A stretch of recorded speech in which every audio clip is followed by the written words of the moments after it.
चमत्कार होगा उससे भक्ति आएगी, ऐसा नहीं होता। भक्ति है तो हर चीज चमत्कार लगेगी। जो हमारे ब्रज के कृष्ण हैं, जो हमारे जगन्नाथ के कृष्ण हैं, जो हमारे द्वारकाधीश के कृष्ण हैं, तीनों अलग क्यों हैं? आप कुछ भी बन सकते हो, कितना भी बदल सकते हो। तो उन्होंने इतनी अद्भुत सी चीजें की बताने के लिए कि भाई ना मैं सीमित हूँ और तुम मेरे भक्त, ना तुम सीमित हो। कभी ऐसा कुछ आपको रियलाइज हुआ है कि कृष्ण आपके साथ खड़े हैं? भक्ति की बात करें तो मेरे पास एक गणेश जी की मूर्ति थी, छोटी सी मेटल की। तो जब मैं फ्री होता था तो मैं उनसे बात कर रहा होता था। 900 चूहे खा के बिल्ली हज को चली, ये वाली लाइन लोग क्यों बोलते हैं? अगर लोग हमें जज कर रहे हैं, ताने दे रहे हैं, तो उसमें लोगों की भी गलती नहीं है। कैसे? अब ये देखो, तो आपको लगता है कि ये आत्माएं होती हैं या भूत प्रेत होते हैं? अरे बिल्कुल होते होंगे। राधा रानी के बारे में क्या जानते हो? कृष्ण कौन है? जो हमने बोला, जो प्रेम है। अब उनसे प्रेम कैसे करना है, उसकी पराकाष्ठा है राधा रानी। तो राधा और मीरा दोनों की प्रेम में क्या अंतर है? एक छोटी सी कथा इसमें आती है, छोटी सी कहानी मैंने कहीं पे सुनी है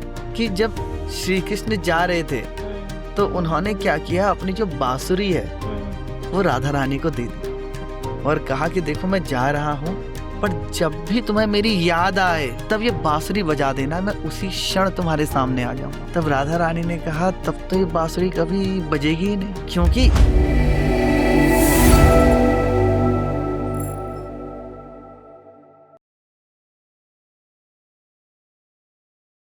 स्वागत है आपका ब्रज की रज पॉडकास्ट में। आज के हमारे गेस्ट है हिमांशु लोहानी, जो कि खुद एक पॉडकास्टर है और उनकी जो पॉडकास्ट है वो स्पिरिचुअलिटी पर है, भक्ति पर है। उन्होंने बहुत ही बड़े बड़े स्पिरिचुअल गुरुज के साथ अपनी पॉडकास्ट करी है, जैसे देवी चित्रलेखा के साथ, पुंडरीक जी महाराज के साथ, और भी बहुत सारे गुरुज हैं। तो मैंने सोचा कि हम हिमांशु भाई को अपनी पॉडकास्ट पर बुलाते हैं, इनवाइट करते हैं और जानते हैं कि उनकी ये भक्ति वाली जर्नी कैसे शुरू हुई। और हाँ, हिमांशु भाई साथ में एक स्टोरी टेलर है, एक स्टैंड अप कॉमेडियन है। वो जो भी बात करते हैं, जैसी भी बात करते हैं, ऐसा लगता है वो बात नहीं कर रहे, वो कोई कहानी ही सुना रहे हैं। बहुत ही मजा आया उनसे बात करके। और अगर आपने अभी तक उनकी पॉडकास्ट नहीं देखी है तो आपको उनका लिंक शो नोट्स पर मिलेगा, तो आप जाइए और उनकी पॉडकास्ट को जरूर देखिए और साथ ही साथ इस पॉडकास्ट को भी देखिए, इसको भी प्यार दीजिए, मोटिवेट कीजिए और लाइक एंड सब्सक्राइब कीजिए। तो चलते हैं बिना किसी देरी के एपिसोड 5 ब्रज की रज with me Pooja Parashar and Himanshu Lohani. Thank you, Radhe Radhe. स्वागत है हिमांशु भाई आपका हमारी पॉडकास्ट ब्रज की रज में। बहुत बहुत धन्यवाद आप आए। 3 महीने बाद आपने मुझे डेट दी है। 3 महीने बाद आप मुझे मिले हो। तो मैं जानना चाहती हूँ कि आप हिमांशु लोहानी है या पॉडकास्टर है या बिलीवर है? कौन है हिमांशु लोहानी, या बाबा कास्ट कौन है? तो क्या पहली है? बात तो पूजा जी बहुत बहुत धन्यवाद मुझे बुलाने के लिए।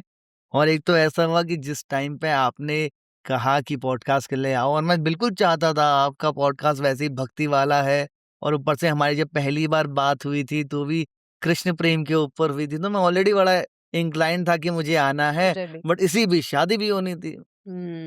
अब मैंने कहा अगर बीवी और पूजा में से एक चॉइस है किसको वेट कराना है तो पूजा जी मेक्स मोर सेंस। शादी होने वाली है? शादी हो गई है। कब?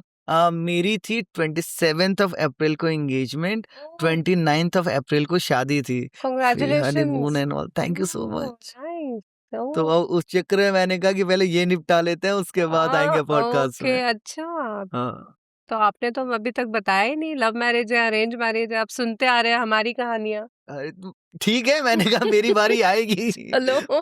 हाँ, हाँ जी। तो इसमें हम आएंगे। तो अभी आपने जो मुझसे पूछा, दैट इज कि हिमांशु लोहानी कौन है, एक पॉडकास्टर है ना, या फिर बिलीवर है। बिलीवर है, ये भक्त है, व्हाटएवर। हम्म। तो बात ये होती है कि जितना मैंने समझा है कि मैं इनमें से कुछ भी नहीं, क्योंकि इतना हमें समझ में आता है कि मैं एक आत्मा हूं जो इस शरीर के माध्यम से इस दुनिया का अनुभव ले रहा है। मैं फर्म बिलीवर हूं इस बात का कि जैसे अभी उम्र मेरी 35 हुई है, तो मैं 35 साल से पहले भी था। 35 साल का मतलब है इस शरीर के अंदर मैंने 35 साल बिताए हैं। जी। तो इसीलिए अब जो जो इस रोल मिलेगा, अब जैसे हम लोग भक्ति मार्ग में आते हैं, तो भक्ति मार्ग में मेरा मानना है कि कृष्ण परमात्मा है। जो फिलॉसफी मुझे सबसे क्लोज लगती है कि ये है कृष्ण परमात्मा, मैं उनकी भक्ति के लिए आया हूँ। जी। उनकी दुनिया है, उसमें एक छोटा सा रोल मिला है, जैसे कि डायरेक्टर अपने मूवी में एक किरदार देता है ना आपको, तो मुझे ये बढ़िया से प्ले करना है। अभी जो किरदार है वो एक पॉडकास्टर का है। ओके। तो इसमें मुझे लगता है जो मेन मेरी कोशिश है वो है कि मैं कितना ज्ञान इकट्ठा कर सकता हूँ। जो भक्ति मार्ग है, अगर मैं कह रहा हूँ मुझे कृष्ण के समीप आना है, तो मैं उनको, उनकी बनाई दुनिया को और उनके व्यक्तित्व को कितना समझ सकता हूँ, वो अभी ये दायित्व है इस वाले पर्टिकुलर रोल का। और हिमांशु लोहानी जो एक पर्सनैलिटी मिली, एक नाम मिला हुआ है, उसने क्या-क्या करना है, ये तो देखने में मज़ा आएगा।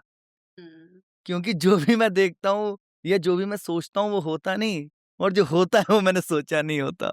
तो हार्ड टू से। तो अभी आपको कैसा लग रहा है मैरिड लाइफ? अभी तो बड़ी आरामदायक है। हाँ? हाँ, तो अभी तो शुरुआत है ना, एकदम है ना, एकदम हनीमून पीरियड चल रहा है। Very nice. लग बट जाएगा पता आपको धीरे-धीरे।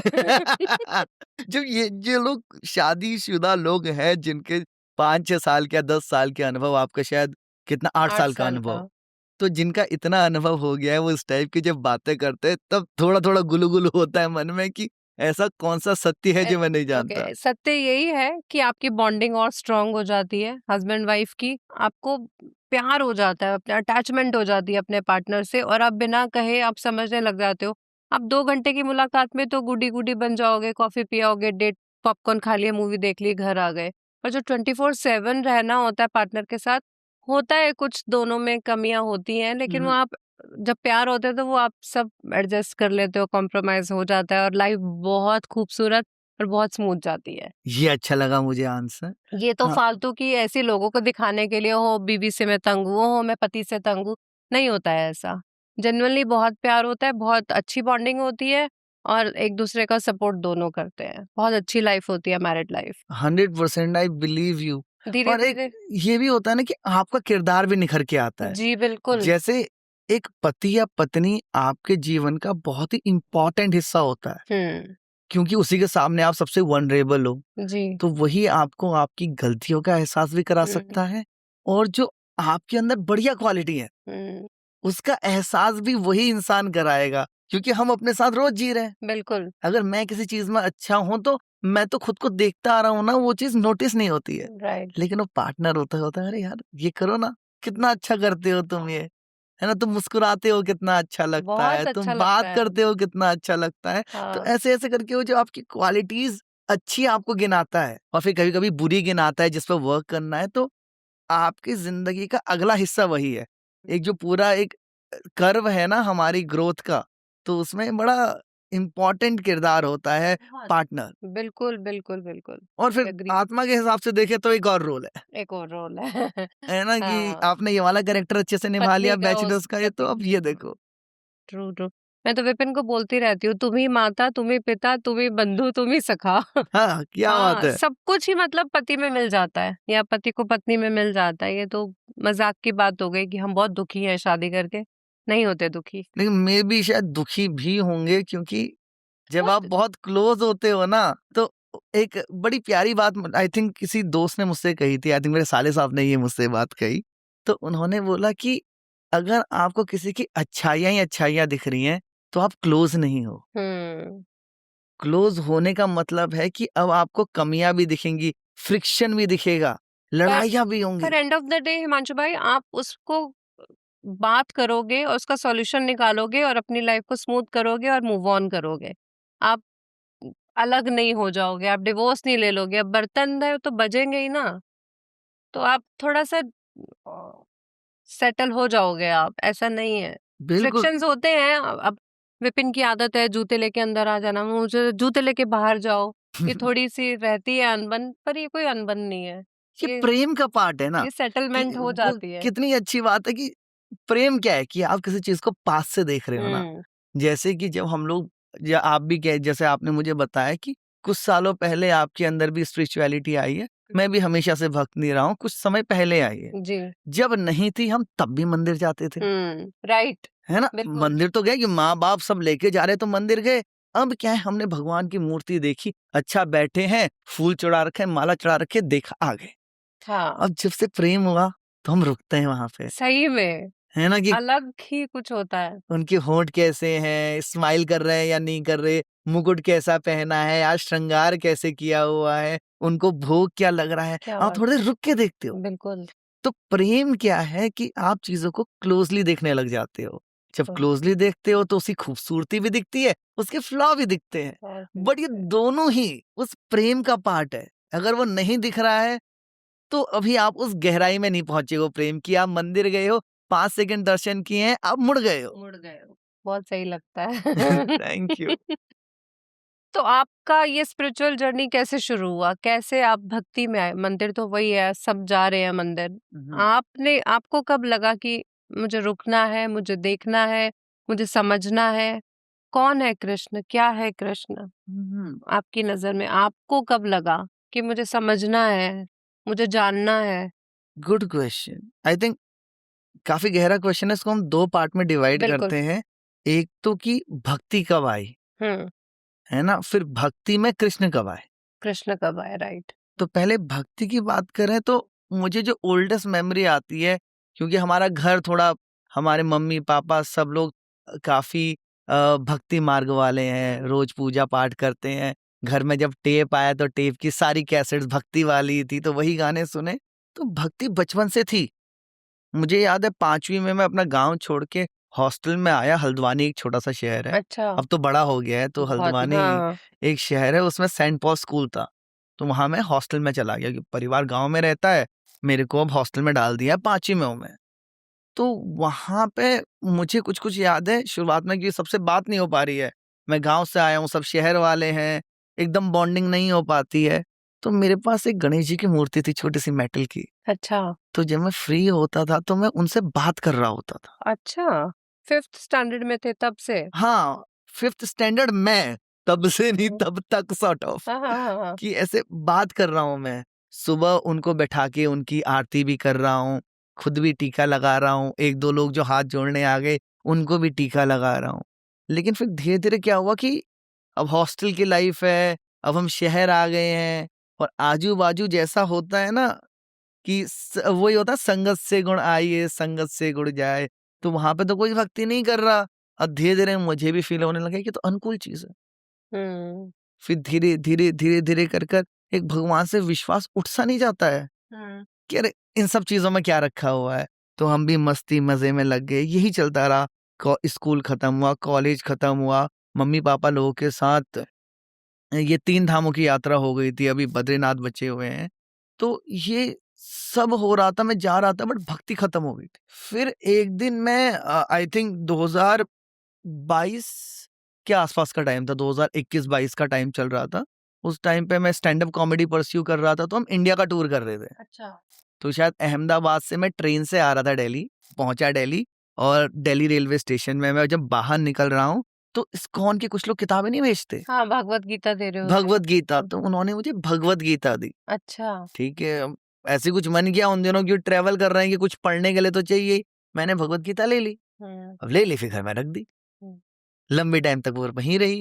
हुँ। अब जब मैंने थोड़ा पॉडकास्ट ये वाला शुरू ही किया था, पहले मैं कॉमेडी से शुरू किया था पॉडकास्ट, वो ऑडियो था। अच्छा। उसके बाद जब मैं वीडियो में आया, तब भी ये पोएट्री कॉमेडी इस टाइप के ही लोग आ रहे थे, और उसी बीच थोड़ा रीडिंग करनी है करके 1-2 किताबें पढ़ी थी। मैंने कहा भगवत गीता उठाते हैं। अचानक से मन किया, अब भगवत गीता पढ़ी। जैसे कई बार लोग मुझसे कहते हैं, ये बात मैं सबको बताना चाहता हूँ, कि भगवत गीता पढ़ी, कुछ हुआ नहीं मेरी लाइफ में।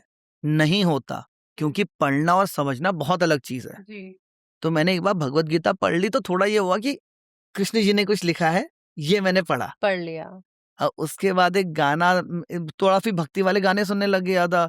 तो एक गाना है, उसकी बड़ी फेमस सी लाइन है, अब सौंप दिया इस जीवन का सब भार तुम्हारे हाथों में, है हाँ, जीत तुम्हारे हाथों में, है है हार हार तुम्हारे तुम्हारे हाथों हाथों में, क्या में, बात है! मुझ में तुझ में भेद यही, मैं नर हूं तुम नारायण हो, मैं हूं संसार के हाथों में, संसार तुम्हारे हाथों में। क्या बात है, क्या बड़ी बात है! प्यारी लाइन है। बहुत, बहुत खूबसूरत।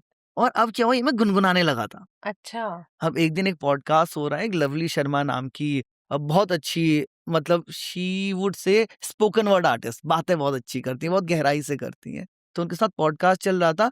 पॉडकास्ट में बातें करते करते अचानक से हम कृष्ण जी के टॉपिक पे आ गए। अच्छा। और उसमें अचानक से ये वाली लाइनें दिमाग में आई और मैंने बोली। अब वो अच्छे से निकली तो एक रील बनी तो रील हमने डाली तो उसमें कुछ मिलियन व्यूज भी आए। वाओ। अब जब मिलियन व्यूज आ गए थे तो उसकी वजह से फिर ऐसे देवी जी के एक देवी चित्रलेखा जी हैं, तो उनका कंटेंट तो मैं कंज्यूम कर ही रहा था। तो अब जब रील भी अच्छी चली भक्ति की तो मैंने कहा कृष्ण भक्ति में मतलब ये कुछ नारायण कृष्ण सब एक ही है, तो एक बार ना मैसेज करके देखते हैं। तो चित्रलेखा जी को रीच आउट किया और वहां पे उनके मैनेजर से हमारा कांटेक्ट हो गया। ओके। पता चला कि अभी वो एक कथा कर रही है जो पानीपत में हो रही है। बहादुरगढ़ से पानीपत ज्यादा दूर नहीं है। टाइम मांगा और अचानक से उनपे ना एक, हालांकि बहुत बिजी हैं देवी जी, पर उन पर सुबह के 1-2 घंटे खाली थे। अच्छा। तो हम उधर के पॉडकास्ट करने, वाओ। जैसे आप और हम बैठे ऐसे मैं और देवी जी पॉडकास्ट के लिए बैठी और उनसे मैंने जो मेरे बेसिक बेसिक सवाल थे कृष्ण जी से रिलेटेड, क्या है, क्यों माखन चोरी की, है ना, क्यों लोग इतना भक्ति सुना करते हैं, मैंने, ऐसे हाँ। आपने सुना है ना वाला। तो उनसे बात हुई। पहली बार जीवन में मैंने एक ऐसे व्यक्ति को देखा जो भगवान से डरता नहीं है, उनसे प्रेम करता है। बिल्कुल। अब तक क्या है कि सब लोग घर में पूजा कर रहे हैं, हम भी पूजा कर रहे हैं, ये कर्मकांड मार्ग हो जाएगा एक तरीके से हम कहें तो, कि ऐसे करना है, ये करोगे भगवान खुश, ये करोगे तो भगवान गुस्सा। एक ही होता है कि यार मेरे अपने यार प्यार है मुझे उनसे, इसलिए उन्हीं की बात करनी है, उनके जैसा बनना है, उनका ही आचरण करना है। वो पहली बार देखा एंड बस देवी जी की वो वो कृपा क्लिक रही, कर गया। वो क्लिक कर गया कि ईश्वर से प्रेम किया जा सकता है। बिल्कुल।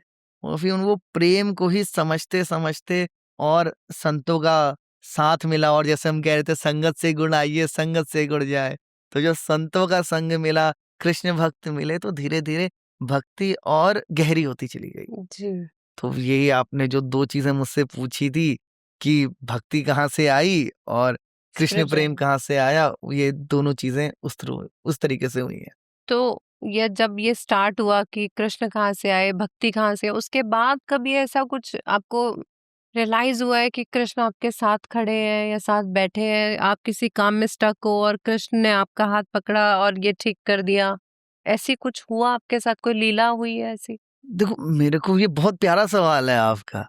तो इसमें मैं हमेशा से एक चीज़ को मानता हूँ कि चमत्कार होगा, उससे भक्ति आएगी, ऐसा नहीं होता। भक्ति है तो हर चीज़ चमत्कार लगेगी। जैसे आज पॉडकास्ट के लिए आना था, बिल्कुल। है ना? अब हम लोग अपनी बिल्डिंग से, ऑफ़िस से नीचे उतरे हैं, गाड़ी पार्क थी, गाड़ी में बैठे, गाड़ी स्टार्ट की और बोला, कृष्ण जी, आपके ही सत्कीर्तन के लिए हम जा रहे हैं। जय श्री कृष्ण। जैसे ही जय श्री कृष्ण बोला, तड़-तड़ बारिश होने लग गई। वाओ। भयंकर बारिश। वाओ। पूरे रास्ते वहाँ हमारे ऑफ़िस से इधर तक बारिश ही मिली है। अब किसी के लिए वो नॉर्मल बारिश है।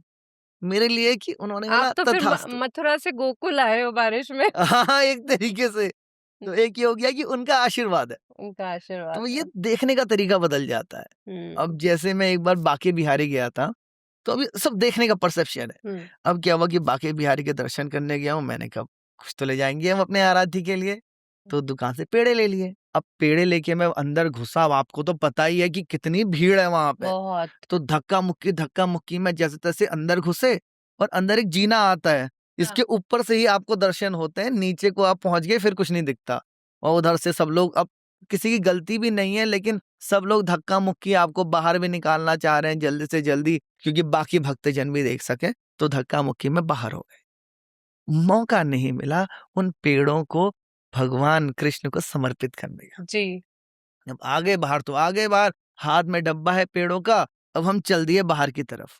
अब एक एक एंट्री पॉइंट है ना रोड से अंदर, जहाँ पे एक गेट बना हुआ है, हाँ, हाँ, हाँ, हाँ। बस उस पे पहुँच गए हैं। अच्छा। और तभी 1 सेकंड में कुछ हुआ। जब मैंने देखा कि यार क्या हुआ मेरे साथ? हाँ। तो देखा एक बंदर मेरा चश्मा उठा के भाग गया है। ओह! और वहाँ पे एक दुकान थी, दुकान का से छज्जा, छज्जे के ऊपर बंदर चढ़ चुके हैं। हुँ। है ना? अब मैं बंदर को देख रहा हूँ, बंदर मुझे देख रहा है, बट उसके पास एडवांटेज है कि उसके पास मेरा चश्मा है। तो इसलिए मैं उसको धुंधला-धुंधला देख रहा हूँ। अब की सबने अगल-बगल से बोला कि यहाँ बंदर करते ही ऐसे हैं, इसको जल्दी कुछ खाने को दो। हुँ। हमें क्या दूँ खाने को? पेड़े हाथ में थे। पेड़े हाथ में थे। मैंने एक पेड़ा फेंका, उसने कैच किया, खाया। चश्मा नहीं दिया, दूसरा पेड़ा फेंका, तीसरा पेड़ा फेंका, और तीसरा पेड़ा खाते खाते उसने चश्मा मुझे वापस फेंक दिया। ओके। अब मैं थोड़ा आगे आने लग गया हूँ। तभी मुझे रियलाइज हुआ कि 1 मिनट, मैं तो अपने कान्हा के लिए पेड़े लेके गया था ना, तो मैं अंदर नहीं दे पाया, तो उन्होंने बोला ऐसे कैसे मेरे लिए लाया और लेके चला जाएगा। तो वो एक बंदर के माध्यम से आए और पेड़े का भोग ले लिया। क्या बात है। भाव का है ना, भक्ति भाव, साइंस नहीं, भाव है। वही वही। तो वो भरोसा मांगती है। और आम जीवन की जो मतलब हमारे जीवन में जो छोटी छोटी चीजें हैं, उसमें जो जादू है उसे ढूंढने को कहती है। तो वही है जादू, से कई जगह लगता है कि वो है, और अब तो लगता है हर जगह वही है। हर जगह वही है। एक वो लाइंस है ना, ब- बंसी सब सुर त्यागे है, एक ही धुन में बाजे है, हाल ना पूछो मोहन का, सब कुछ राधे राधे है। अद्भुत, क्या बात है, वाह वाह तो वाह वाह वाह। सब जगह ही भगवान है, सब जगह ही राधे है, सब जगह ही कृष्ण है। अब हर जगह वही दिखते हैं, है ना, सब कुछ राधे राधे है।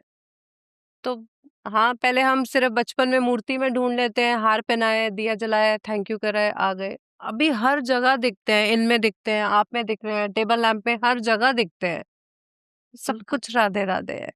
ये होती है भक्ति, ये होता है शायद भाव। हाँ, एक जैसे मैंने जर्नी, मेरी स्पिरिचुअल जर्नी शुरू हुई है, तो मुझे इस जर्नी में ना हिमांशु भाई, मान लो अगर 100 लोग जानते हैं तो 10 लोगों ने ना ये एक बहुत ही गंदा, क्या वो बोलते हैं ना, 900 चूहे खा के बिल्ली हज को चली। मुझे ये अब 100 लोगों में से 10 लोगों से सुनने मिला है, जो मुझे बिल्कुल अच्छा नहीं लगा। क्यों करते हैं लोग ऐसा? अगर आप बचपन में, तो कोई भी स्पिरिचुअलिटी की तरफ नहीं जाता है, शरारतें करते हैं, अफेयर्स करते हैं, घूमते हैं, पॉपकॉर्न्स खाते हैं। जब आपको थोड़ी समझ आने लगती है, आप मुड़ते हो, या आप छोटे हो तो आप इंजीनियर बनोगे, आप बचपन में तो नहीं इंजीनियर बन जाओगे या डॉक्टर नहीं बन जाओगे। ऐसे ही आप धीरे धीरे इस अध्यात्म की तरफ आते हो। तो ये वाली लाइन लोग क्यों बोलते हैं? कि 100 चूहे खा के बिल्ली हज को चली। बहुत प्यारा, ये थॉट मेरे दिमाग में भी कई बार दौड़ा है, क्योंकि मैं भी, जब मैं कह रहा हूँ कि मैं कुछ समय पहले ही भक्ति में आया, तो मुझसे मैं भी ये वही सवाल कहूंगी। पूछा गया है। पूछा गया है ना? हाँ हाँ हाँ हाँ। तो इसका एक बड़ा प्यारा उत्तर मुझे मिला महाभारत से। प्लीज बताओ, मुझे हाँ भी, सब ध्यान से सुनना हाँ जो हाँ हाँ हाँ। बोलते हैं ये। आपको एक कहानी पता होगी, बट फिर भी बड़ा ध्यान से जी सुनिए। कि एक समय आया जब गुरु द्रोणाचार्य को हराना अनिवार्य था, जी, क्योंकि वो कौरवों के सेनापति बन गए हैं। बिल्कुल। अब हराए कैसे? वो तो इनके गुरु है ना, अब हराया नहीं जा सकता। तो इन्होंने ढूंढा कि गुरु द्रोणाचार्य को किससे मोह है। पता लगा कि उनका जो पुत्र है अश्वत्थामा, उसी से उनको मोह है। तो अगर जो मोह का आपका टारगेट है, उस पर कुछ गड़बड़ होती है, तो उससे गुरु द्रोणाचार्य हिल जाएंगे। अब इन लोगों ने क्या किया, पांडवों ने मिलके, कृष्ण जी ही बता रहे थे ऑब्वियसली, तो पांडवों ने क्या किया, अश्वत्थामा नाम के एक हाथी को मार दिया और खबर फैला दी कि अश्वत्थामा मारा गया, अश्वत्थामा मारा गया। अब गुरु द्रोणाचार्य को शक तो था कि भाई मेरा बेटा बड़ा पराक्रमी है, ऐसे कैसे मर जाएगा, तो कहीं झूठ तो नहीं बोल रहे। तो वो गए इसके पास, हमारे युधिष्ठिर जी के पास, धर्मराज के धर्मराज के पास गए कि भाई सब झूठ बोलते हैं, सत्य यही बोलता है। सत्य यही बोलेगा। अब युधिष्ठिर को भी ट्रेन किया गया था कि भैया अब आप झूठ बोलोगे, बोले मैं पूरा झूठ नहीं बोल सकता। तो ये हुआ कि जितना झूठ आप बना सको उतना तो बोलो। तो जब गुरु द्रोणाचार्य ने युधिष्ठिर से पूछा क्या अश्वत्थामा मारा गया, तो युधिष्ठिर कहते हैं हाँ मारा गया, पर नर नहीं गज। गज और मारा जब वो गया। नर नहीं गज बोल रहे थे, उस टाइम पे श्री कृष्ण ने जोर से शंख बजा दी। दिया। पंचनाग, क्या था? पंचनाद, मुझे भी याद नहीं है, जो उनको समंदर के अंदर से मिला था वो शंख। तो सबके शंखों के अलग अलग नाम हुआ करते थे उस टाइम पे। तो अब उन्होंने अपना शंख बजा दिया, और शंख बजाने की वजह से गुरु द्रोणाचार्य वो सुन नहीं पाए। उनको लगा मेरा बेटा मर गया, वो ढीले पड़ गए और उनको मार दिया गया। धृष्टद्युम्न आए और गर्दन उड़ा दी। बिल्कुल, धृष्टद्युम्न ने गर्दन उड़ा दी। अब क्या होता है, अब पांडव जीत चुके हैं। उसके कई समय बाद वो अपने पोते परीक्षित को राज्य सौंपते हैं और खुद स्वर्ग के रास्ते पे चल पड़ते हैं। ये स्वर्ग की सीढ़ियां हमारी उत्तराखंड में गढ़वाल साइड पे पड़ती है। तो वहां पे वो चलते जा रहे हैं, बाकी सारे पांडव और द्रौपदी एक एक करके मरते गए। आखिरी में जो युधिष्ठिर जी हैं, उनको लेने सशरीर हमारे देवराज आए कि भाई आप चलो, आपने बहुत अच्छा काम किया, और शरीर के साथ ही चलोगे। आसमान में जाके जब वो स्वर्ग में पहुंचे तो उनको अपना कोई भाई बंधु नहीं दिखा जी। तो पूछते हैं ये लोग कहाँ हैं? तो धर्मराज ने कहा ये सब लोग तो नर्क में हैं। तो युधिष्ठिर कहते हैं अगर ये सब नर्क में है तो मैं स्वर्ग में क्या करूंगा, मेरे को भी नर्क ले चलो। जब वो नर्क में गए तब उनको पता चला यहाँ थे नहीं। तब एक सवाल उठता है कि धृतराष्ट्र जी मतलब सॉरी युधिष्ठिर जी को नरक देखना क्यों जरूरी था? वो इसलिए जरूरी था क्योंकि उन्होंने आधा सत्य बोलने का पाप किया था। तो उन्होंने वो अपना नरक के दर्शन से उनका पाप खत्म हुआ और उसके बाद वो स्वर्ग में चले गए। इससे हमें जो समझ में आया, ये वाली कहानी मैं आपको इसलिए बता रहा हूँ कि हम ये नहीं कह रहे कि हमने कभी जीवन में गलत नहीं किया। मैं तो बहुत गलतियां की हैं, मैंने भी। क्या पता भविष्य में भी करूं, बट गलतियां की है। जी। तो ये है कि कर्म खत्म नहीं हुए मेरी गलतियों के, उसके लिए मेरे को जो सजा है मैं भुगतूंगा अपने कर्मों के हिसाब से। बट जस्ट बिकॉज कि मैंने कुछ नरक में जाने के काम कर दिए हैं तो मुझे हमेशा अनंत काल तक नरक में समय नहीं बिताना है, मैं स्वर्ग में कुछ दिन बिता सकता हूँ। करते हैं आगे। तो वही, यही तो हमारा पूरा जो पुराण है वो इसी तरीके से बना हुआ है ताकि हमें चीजें समझाई जा सके। बिल्कुल। तो ये जो उनका एक नरक का दर्शन करके वापस आना होता है वो यही दिखाता है कि भाई आपको पाप का जो दंड है वो मिलेगा बट पुण्यों का भी मिलेगा। और उन्होंने नरक और उन्होंने देखा था कि जो दुर्योधन वगैरह है वो स्वर्ग में है। बिल्कुल। तो ये समझ में आया हमें कि भाई जहाँ पे कम टाइम बिताना होता है वहां आप पहले चले जाते हो। उनका एक ही छोटू सा कर्म था नरक का, तो वो देख के आ गए। तो कोई दिक्कत नहीं है, हम बुरे भी हैं हम अच्छे भी हैं। पर बचपन में तो इंटेंशन नहीं होता ना किसी को हर्ट करने का, जो हमने शरारतें करी है, झूठ बोला है, कोई जानबूझकर थोड़ी किया है किसी को डराने के लिए, फंसाने के लिए, तो मजे-मजे में कर दिया। तो उसने मेरी पेंसिल चुरा ली, उसने मेरा लंच चुरा लिया। फिर धीरे-धीरे बड़े होते जाते हैं, पर ऐसा किसी को हर्ट तो नहीं करते ना, लेकिन ये लोग बहुत जज करते हैं कि आप अगर मैं अभी कोई एक्टर बन गई होती तो कोई नहीं बोलता, 900 चूहे खा के गई जो भी व्हाटएवर, या मैं डॉक्टर बनी होती। अध्यात्म की तरफ मुड़ते ही लोगों के ये पर्टिकुलर आने लग जाता है, जो कि मुझे बहुत हर्ट करता है। अच्छा नहीं लगता है मुझे सुनकर। किसी की भी जर्नी पलट सकती है ना किसी भी चीज में। बिल्कुल। अभी इसमें एक बहुत अच्छा है और मेरे को याद आई है, आशुतोष राणा जी से सुना है मैंने, उनका हमारे राम नाम का उनका एक पूरा एक शो है, थिएट्रिकल शो है, तो उसी से एक क्लिप आई हुई थी जो मैंने देखी। तो उन्होंने बड़ी अच्छी चीज़ बोली इसमें, मतलब मैं आपको ये बताने की कोशिश कर रहा हूँ इससे कि अगर लोग हमें जज कर रहे हैं, ताने दे रहे हैं, तो उसमें लोगों की भी गलती नहीं है। कैसे? अब ये देखो कि उन्होंने बोला जब सबसे पहले हमारा सतयुग आया था, जी। तो सतयुग में क्या था कि भाई जो देवता और राक्षस थे बहुत अलग-अलग थे। स्वर्ग लोक में देवता रहते थे, पाताल लोक में राक्षस रहते थे। जैसे हिरण्याकश्यप हो गया और भगवान विष्णु। उसके बाद आया सतयुग के बाद त्रेता युग, राम और रावण। अब राम जी रह रहे हैं भारत में, रावण रह रहे हैं श्रीलंका में, देश अलग थे। उसके बाद आया हमारा द्वापर युग जिसमें कृष्ण जी और कंस एक ही परिवार में है, मामा भांजे। अब है कलयुग। कलयुग में अब जो दानव और दैत्य, दानव और ईश्वर है वो अलग अलग नहीं है, देवता और दानव अलग अलग जगह पे नहीं है, वो एक ही शरीर के अंदर है जिसे हम कहते हैं मैं। तो अब क्या होता है कि उसी इंसान में ईश्वर भी है जो वो अच्छी बातें करता है। कई बार होता है ना कि हम किसी के बारे में बड़ी अच्छी अच्छी बातें कर रहे होते हैं, तो मतलब हमारे अंदर का ईश्वर जो देवता है वो एक्टिव हो रखा है अभी। फिर कभी कभी क्या है कि अंदर राक्षस भी तो बैठा है, कभी वो उठेगा और अचानक से आप उसके या किसी और के बारे में गंदा बोलने लग जाओगे। तो अगर मैं किसी के बारे में बुरा बोल भी दे रहा हूँ या कर भी दे रहा हूँ तो मैं बुरा इंसान नहीं हूँ, बस उस मोमेंट के लिए मेरे अंदर का जो राक्षस है वो जाग गया था। बाकी जब वो दबेगा मैं फिर से अच्छा हो पर जब जाऊंगा। आपका राक्षस जागा तो सामने वाले देवता को तकलीफ हुई ना। बिल्कुल। तो कैसे, मतलब देवता कैसे इसको एक्सेप्ट करे कि ठीक है, इट्स ओके, मैं तो मूव ऑन कर गया सुन के। तो देखिए एक एग्जांपल है मेरे पास। अब मान लीजिए कि आप घर से तैयार होके निकले, बढ़िया एकदम, आप थोड़ा सा आगे गए, 3 कुत्ते थे वहां पे खड़े, उन्होंने जोर जोर से भौंका। आप ध्यान दोगे ज्यादा? नहीं। कुछ बुरा भी नहीं मानोगे, कुत्ते हैं, भौंक गए और फिर आप आगे चल दिए। अब आप मार्केट में घुस गए हैं, आपके घर के पास मार्केट है, अब हम मार्केट में घुस गए हैं, एक दुकान से कुछ सामान ले रहे हैं और दुकान वाला बोले, अरे हाय हाय क्या कपड़े पहने हैं आपने, ओ हो मूड ही खराब कर दिया, सुबह से इतने गंदे कपड़े पहना हुआ कोई इंसान देखा ही नहीं था मैंने। अब बुरा लगेगा, बिल्कुल। हो सकता है रो भी दो, चिल्ला भी दो उस पे। अब लेकिन एक सत्य ये भी तो है, हो सकता है कुत्तों ने उससे ज्यादा गंदी बात कही हो आपसे, लेकिन आप उनकी भाषा नहीं समझ सकते, इसीलिए आपने कोई रिएक्ट नहीं किया, आपको कोई असर नहीं हुआ। आप निकल गए आगे। अब जब दुकान वाला आपकी भाषा में आपको बोला तो आपको चुभ गया। छुप गया। तो सत्य तो ये है कि दुकान वाला या कुत्ता दोनों एक जैसे ही लोग हैं, बाहर के लोग हैं। उनकी बातों को जिसने ताकत दी वो आप हो। ट्रू। तो होता क्या है कि जब हमारे अंदर कोई इनसिक्योरिटी होती है ना किसी चीज को लेके, उस पे कोई कुछ लाइन बोलता है तो तब हमें ज्यादा चुभती है। अगर मैं बोल दूं आय हाय आपके नीले बाल कितने गंदे लग रहे हैं, आपको बिल्कुल फर्क नहीं पड़ेगा कि आपको पता है नीले बाल नहीं है।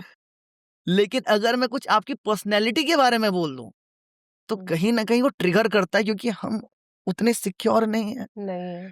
तो मुझे लगता है अगर किसी ने आपको कड़वी बात बोल दी, आपको हिट हो गई है, तो उसका तो शुक्रगुजार होना चाहिए। उसने हमें ये बता दिया कि हमारी पर्सनैलिटी का ये कोने का हिस्सा है जिसको लेके हम अभी सिक्योर नहीं हुए हैं। जैसे आप और हम आध्यात्म के मार्ग में नहीं है, हमें बहुत मजा आ रहा है, बिल्कुल आ रहा है ना, लेकिन हमें भी ये भी पता है कि हम हमेशा से नहीं रहे हैं, है। तो वो हमारी इनसिक्योरिटी है, वो ट्रिगर कर दे रहे हैं। वही तो अभी तो उनका शुक्रगुजार है, जिस दिन फर्क नहीं पड़ेगा उस दिन फिर से शुक्रगुजार होंगे कि भैया आपने कुछ कड़वे वचन बोले, आपके अंदर के असुर ने इस देवता को स्वर्गलोक तक पहुंचा दिया। वेरी नाइस, बहुत बढ़िया।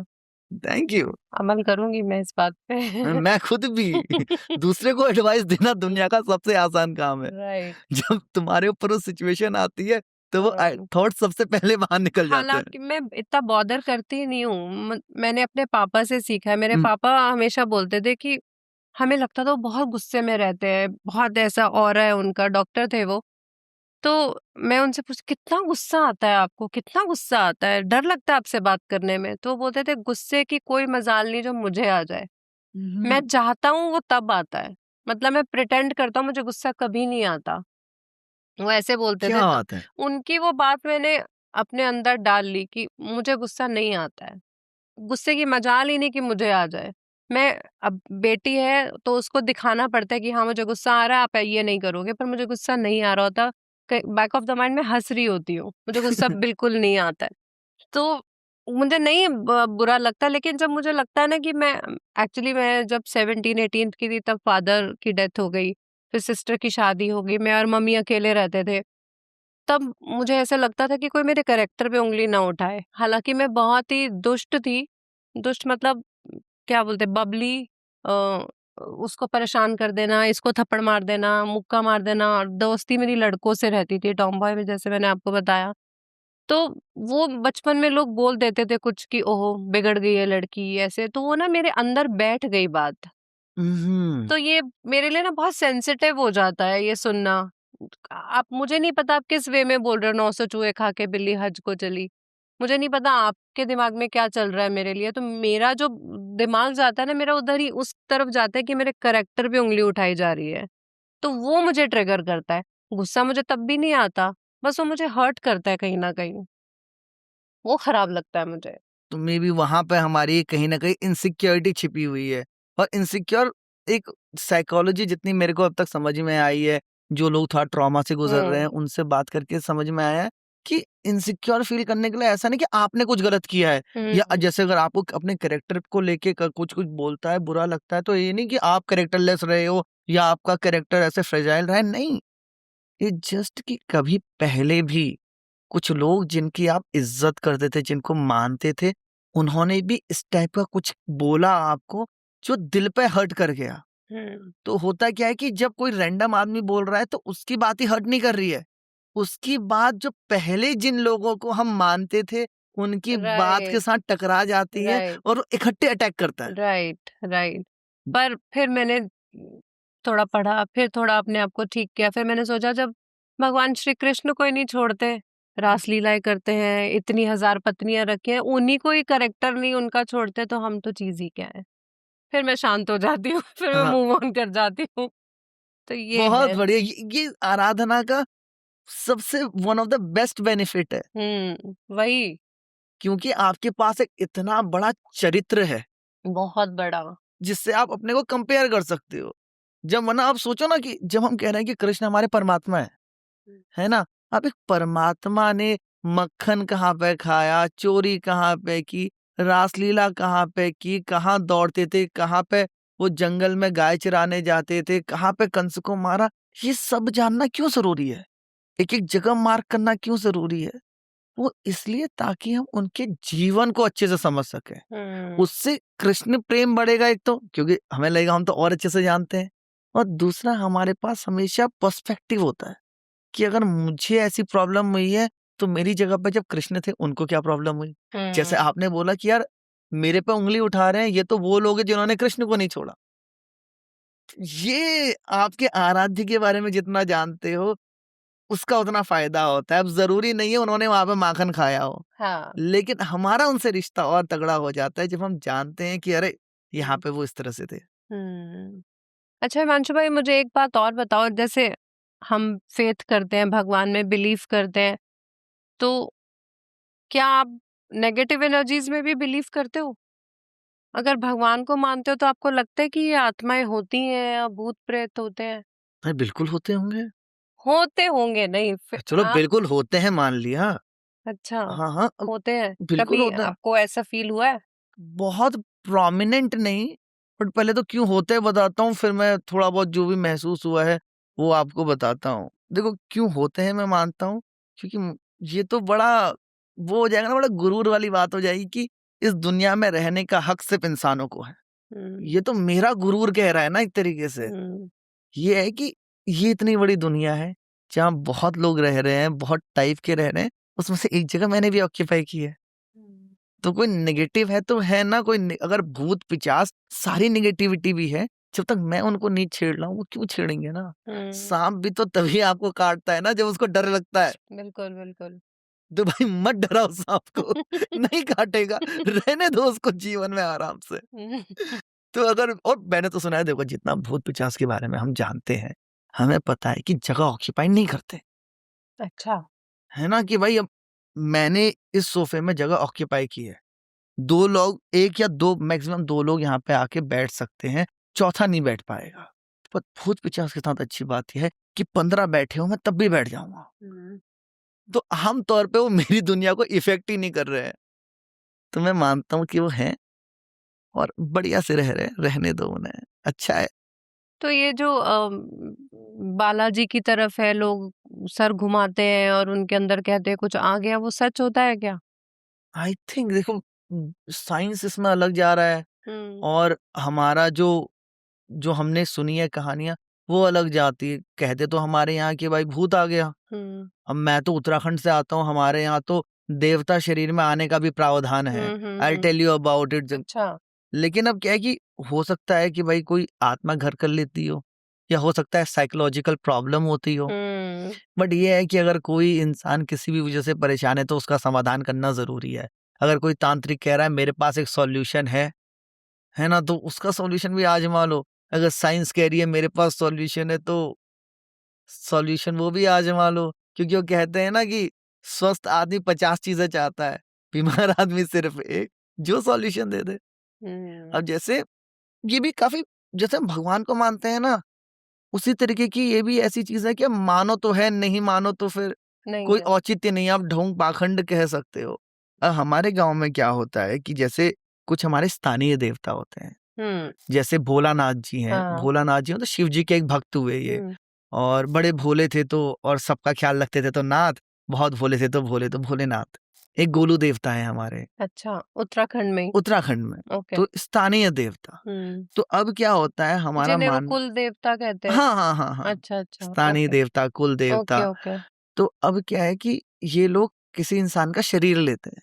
शरीर लेते हैं? हाँ, हाँ, कि क्या वो होगा, देवता? हाँ, देवता की। अच्छा। अब जैसे हम लोग कहते हैं कि इनके शरीर में आते हैं ओके। गोलू देवता, हम्म। ऐसी जैसे कई लोग यहाँ पे सुना जाता है कि इनके शरीर में बजरंगबली आते हैं। इस तरीके से होता है कि कुछ, फिर ये होता है जब ये लोग आते हैं जिस एक पूरा माहौल होता है ना, जैसे सत्संग के अंदर क्या हो रहा है कि लोग गा रहे हैं, भक्ति की बातें हो रही हैं, ऐसे ही इनका जो पूरा फॉर्म होता है जिसमें ये सब लोग आते हैं, उसे कहते हैं जागर। अच्छा। तो अब जागर में क्या हो रहा है, 2 टाइप के लोग हैं, एक है डगरी, एक है जगरी। तो जगरी वो हैं जिनको कुछ गाने आते हैं, स्पेसिफिक भगवान की चांटिंग है, और उनके पास एक कुछ होता है डिवाइसेस, म्यूजिकल इंस्ट्रूमेंट टाइप के, तब एक तबला टाइप का कुछ, और एक थाली बजती है कांस की, तो वो बजाते हैं और वो गाते हैं। ओके, मैंने देखा है शायद। एक रिदम में गाया जाता है, और अचानक से जो व्यक्ति, तो मैंने देखा है कि ये व्यक्ति जो अभी शांत बैठा हुआ था, एक तो है हमारे कुछ शायद 65-70 साल के हैं वो आदमी, वो उनके अंदर इतनी ऊर्जा आ गई कि वो उछल के यूं यूं यूं यूं करने लगे, उछलने लगे हैं, हाँ। जो कि नेचुरल सा नहीं लग रहा होता। ओह। तो कहा जाता है कि ऐसे उनके अंदर गोलू देवता बोला गया। तो अब क्या होता है, इनको ऐसे बुला के फिर आप अपनी समस्याओं के समाधान उनसे पूछते हो। तो ये सच होता है ये? वही बात है कि अगर हम ये कहें कि ये सच है या झूठ, तो हमसे भी पूछा जा सकता है कि कृष्ण सच है या झूठ। अब हमारा क्या आंसर है कि भाई मेरे लिए तो है। और जब तक देखो किसी की वजह से किसी को तकलीफ नहीं हो रही, तब तक सही है, तब तक सब सही है। अब वो अगर तांत्रिक बोल रहा है कि अरे बच्चे का गला दबा दो, इसका हाथ काट दो, ये कर दो, जब इस तरीके की चीजें होने लग जाती हैं कि भैया आपकी वजह से औरों को दिक्कत हो रही है, तभी सारी प्रॉब्लम है। जब तक आप अपना मान रहे हो कोई प्रॉब्लम नहीं है। हम कृष्ण को मानते हैं, हमारे लिए कृष्ण आराध्य है। मुस्लिम अल्लाह को मानते हैं, ठीक है, वो गुरु ग्रंथ साहिब को मानते हैं, सिख वे लोग जीसस क्राइस्ट को मानते हैं। तो अगर सब इतनों को माना जा सकता है, तो किसी के अंदर आत्मा आती है, किसी के अंदर भूत आता है, ये भी मान लेते हैं, क्या प्रॉब्लम है? ठीक है, हमको कोई परेशानी मुझे नहीं मत हो करो रही है बस तो दिक्कत, है ना? कुछ ऐसी हरकत मत करो जिससे किसी और को हार्म हो रहा हो, ना करो भाई, कोई दिक्कत नहीं है। हाँ, तो मतलब पॉजिटिव भी है तो नेगेटिव भी है, दिन है तो रात है। हाँ, और ये बड़ा इगोइस्टिक बात है ये कहना कि यार ये तो होगा ही नहीं, कि हम लोग, आप सोचो ना कि इंसानी इतिहास, साइंस तो कह रहा है कि मुश्किल से 70,000 साल पुराना है, जब से कि हम लोगों ने थोड़ा बहुत सोचना शुरू किया। 70,000 साल, और दुनिया को हम लोग कह रहे हैं शायद 14,000 करोड़ साल पुरानी है ये। अब 70,000 साल पूरा इंसान का इतिहास है, 35 साल का मेरा इतिहास है, इतने करोड़ साल का दुनिया का इतिहास है ब्रह्मांड का। तो मेरा कुछ क्लेम करना बड़ा बेवकूफी वाली बात होगी ना कि अरे ये तो जैसे मेरी भांजी है छोटी सी, तो उसको पक्का पता है कि उसको ये खाना पसंद है। हाँ। तो आपकी बेटी है तो उसको पता है ये खाना पसंद है, ये खाना पसंद नहीं है, वही जगह अच्छी है, वही कार्टून अच्छा है, क्योंकि उसका ज्ञान छोटा है। ज्ञान छोटा है। तो जब आप किसी चीज को लेके शॉर्ट कहते हो ये है, ये नहीं है, तो मतलब अभी आप ज्ञान के मार्ग में बहुत पीछे हो। राइट। क्योंकि जिसने जितना आध्यात्म को जाना, उसने यही जाना कि मुझे कुछ नहीं पता। इसका एक सिंस मेरे पास आज बोलने का मौका ऐसा होता नहीं है, यूजुअली मैं उस साइड बैठा होता हूँ। राइट, हाँ वही। तो अब जैसे हिंदू धर्म में ही भगवान और हमारे रिश्ते को भी मेजर 6 पार्ट में डिवाइड किया गया है। अच्छा, कौन कौन से? अब जैसे एक हो गया अद्वैतवाद।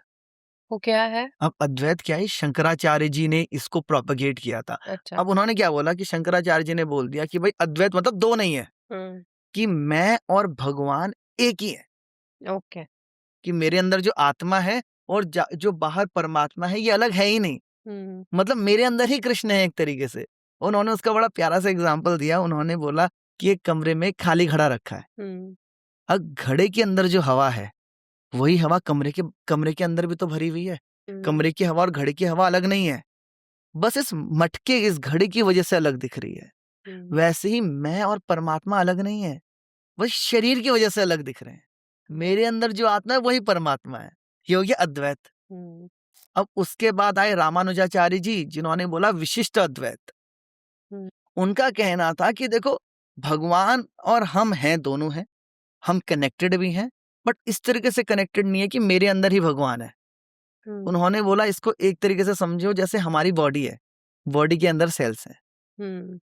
अब अगर सेल कहे कि यही बॉडी है, नहीं ना, ये सेल हिमांशु नहीं है, इन सेलों का क्लस्टर हिमांशु है। राइट। ऐसे ही हम परमात्मा के अंश हैं, हम परमात्मा नहीं है। तो उन्होंने ये रिश्ता बनाया हो गया विशिष्ट अद्वैत की, हम उनके पार्ट है। अब उसके बाद आ गया द्वैत, ये आया था शायद माधवाचार्य जी का। उन्होंने बोला नहीं नहीं, ये रिश्ता हमें समझ में नहीं आ रहा है। बात ये है कि जब हम परमात्मा की बात कर रहे हैं तो परमात्मा हम कह रहे हैं कि जो सबसे ज्यादा शक्तिशाली है, परम शक्तिशाली, परम ज्ञानी, संपूर्ण, कोई कमी नहीं है उसमें। अब अगर देखो हमारे अंदर हो चाहे तो हमारे अंदर है, हम तो भाई पूर्ण नहीं लगते हैं, गलतियों से भरे हुए हैं। अगर हम उनके अंग हैं, मान लो विशिष्ट अद्वैत वाली बात की, भाई अगर हम अंग हैं तो भी यार जो हम लोग अगर ऐसे परमानेंट नहीं है, मतलब हम लोग अगर permanent is not the world, अगर हम परफेक्ट नहीं है तो जो बिना कम परफेक्ट चीजों के साथ जो मिलेगा इम्परफेक्ट चीजों से, तो वो परफेक्ट कैसे हो जाएगा। तो उन्होंने बोला द्वैत है, भगवान अलग हम अलग। तो भगवान और हमारा रिश्ता बाप बेटे वाला रिश्ता है। राइट, बिल्कुल। जिसको हम, आप और हम जिसको मानते हैं वो बाप बेटे वाले रिश्ते को मानते हैं कि बाप से ही आया है, कनेक्टेड है, प्रेम है, बट दोनों सेम नहीं है। सेम तो नहीं, बेटी का क्या काम, क्या है, बाप की सेवा करे, सेवा करे, भक्ति करे। अब चौथा आया कि द्वैत अद्वैत, ये निम्ब्रकाचार्य, निम्ब्रकाचार्य उनका नाम, वो बोले द्वैत अद्वैतवाद लेके आए कि वो बोले कि देखो भैया कनेक्टेड भी है, कनेक्टेड नहीं भी है, जैसे सूरज और उसकी किरण है। अब सूरज की किरण उससे कनेक्टेड भी है, बट हम तक पहुंच रही है तब तो कनेक्टेड नहीं है, वो तो निकल गई। तो हम कनेक्टेड भी हैं और अनकनेक्टेड भी हैं। तो द्वैत अद्वैतवाद आ गया। देखो भगवान और हमारे रिश्ते की बात हो रही है अभी।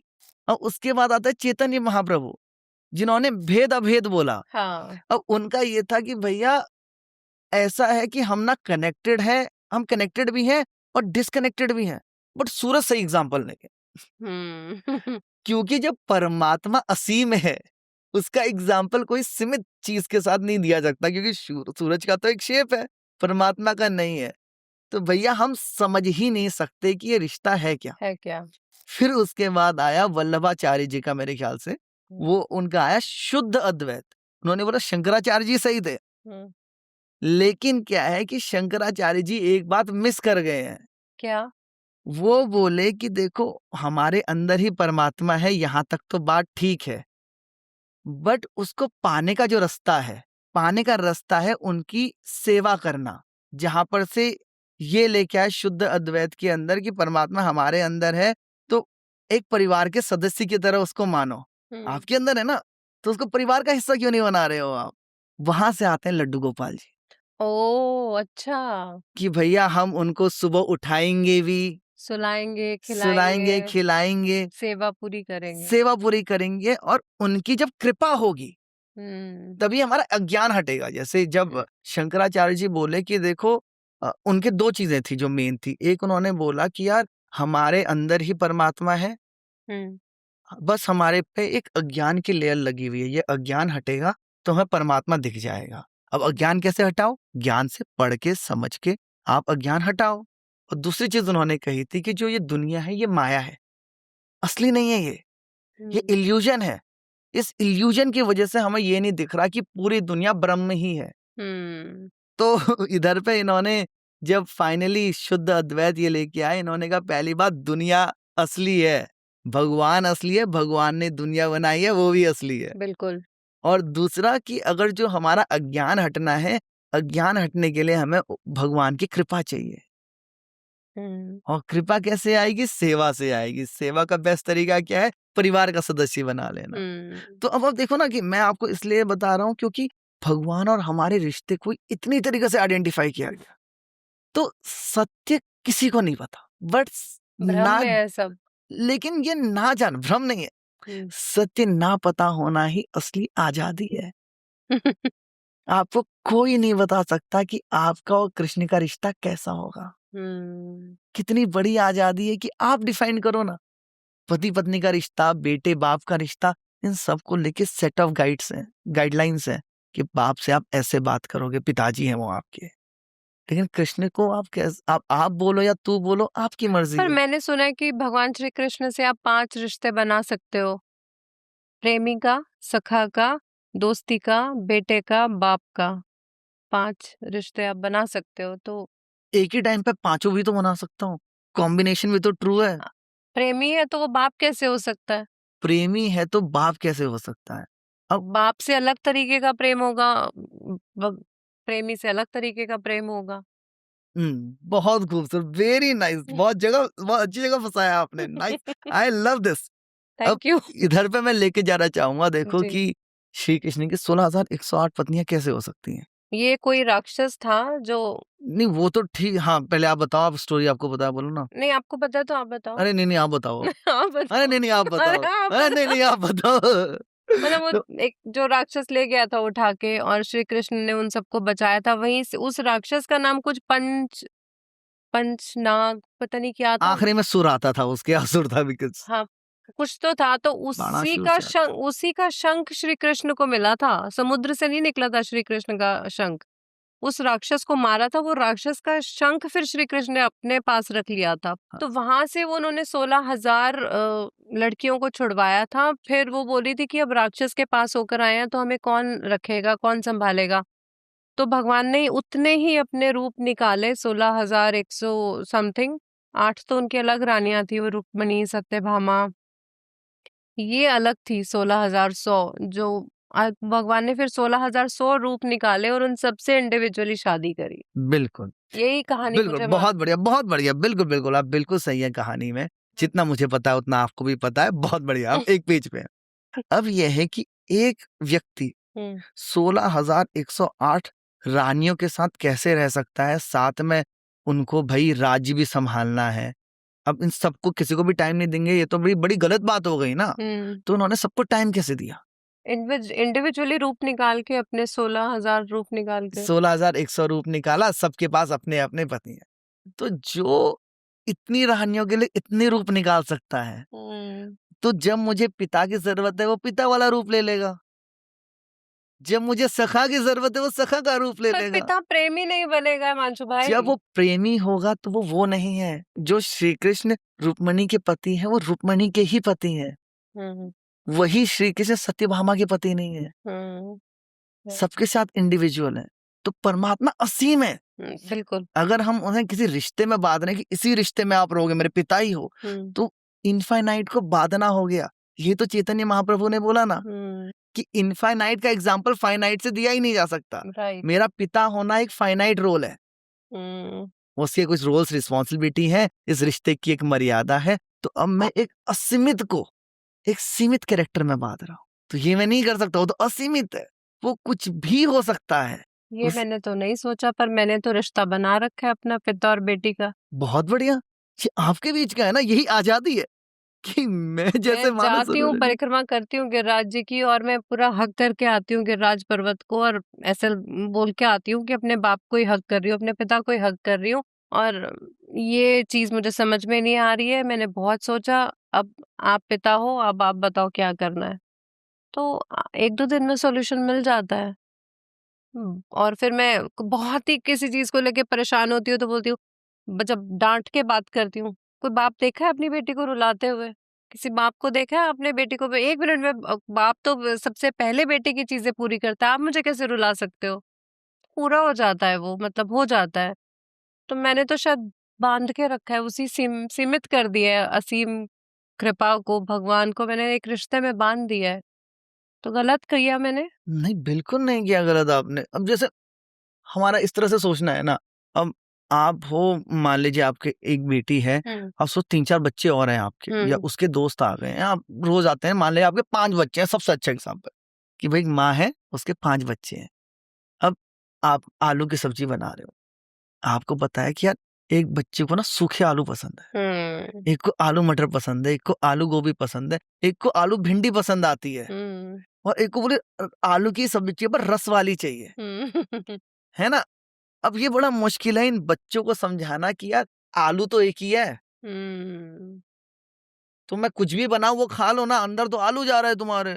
हम बच्चे बोलेंगे क्या क्या बात हुई, आज सीधे सीधे बोल दो नहीं बनाना, है ना?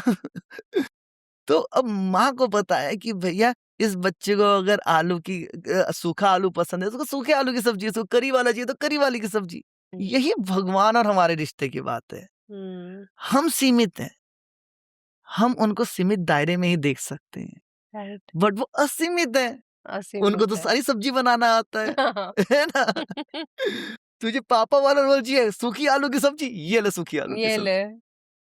अब समझ आई बात। कि कोई दिक्कत नहीं है। दिक्कत नहीं है, तेरे को जो ठीक लगता है तू कर ले। हाँ, मतलब बहुत बड़ा आदमी है जिसकी हम बात कर रहे हैं, मतलब आदमी क्या, परमात्मा जो है। वो एक लाइन है उसमें ना कृष्ण की चेतावनी में, सब जन्म मुझी से पाते हैं फिर लौट मुझी में आते हैं।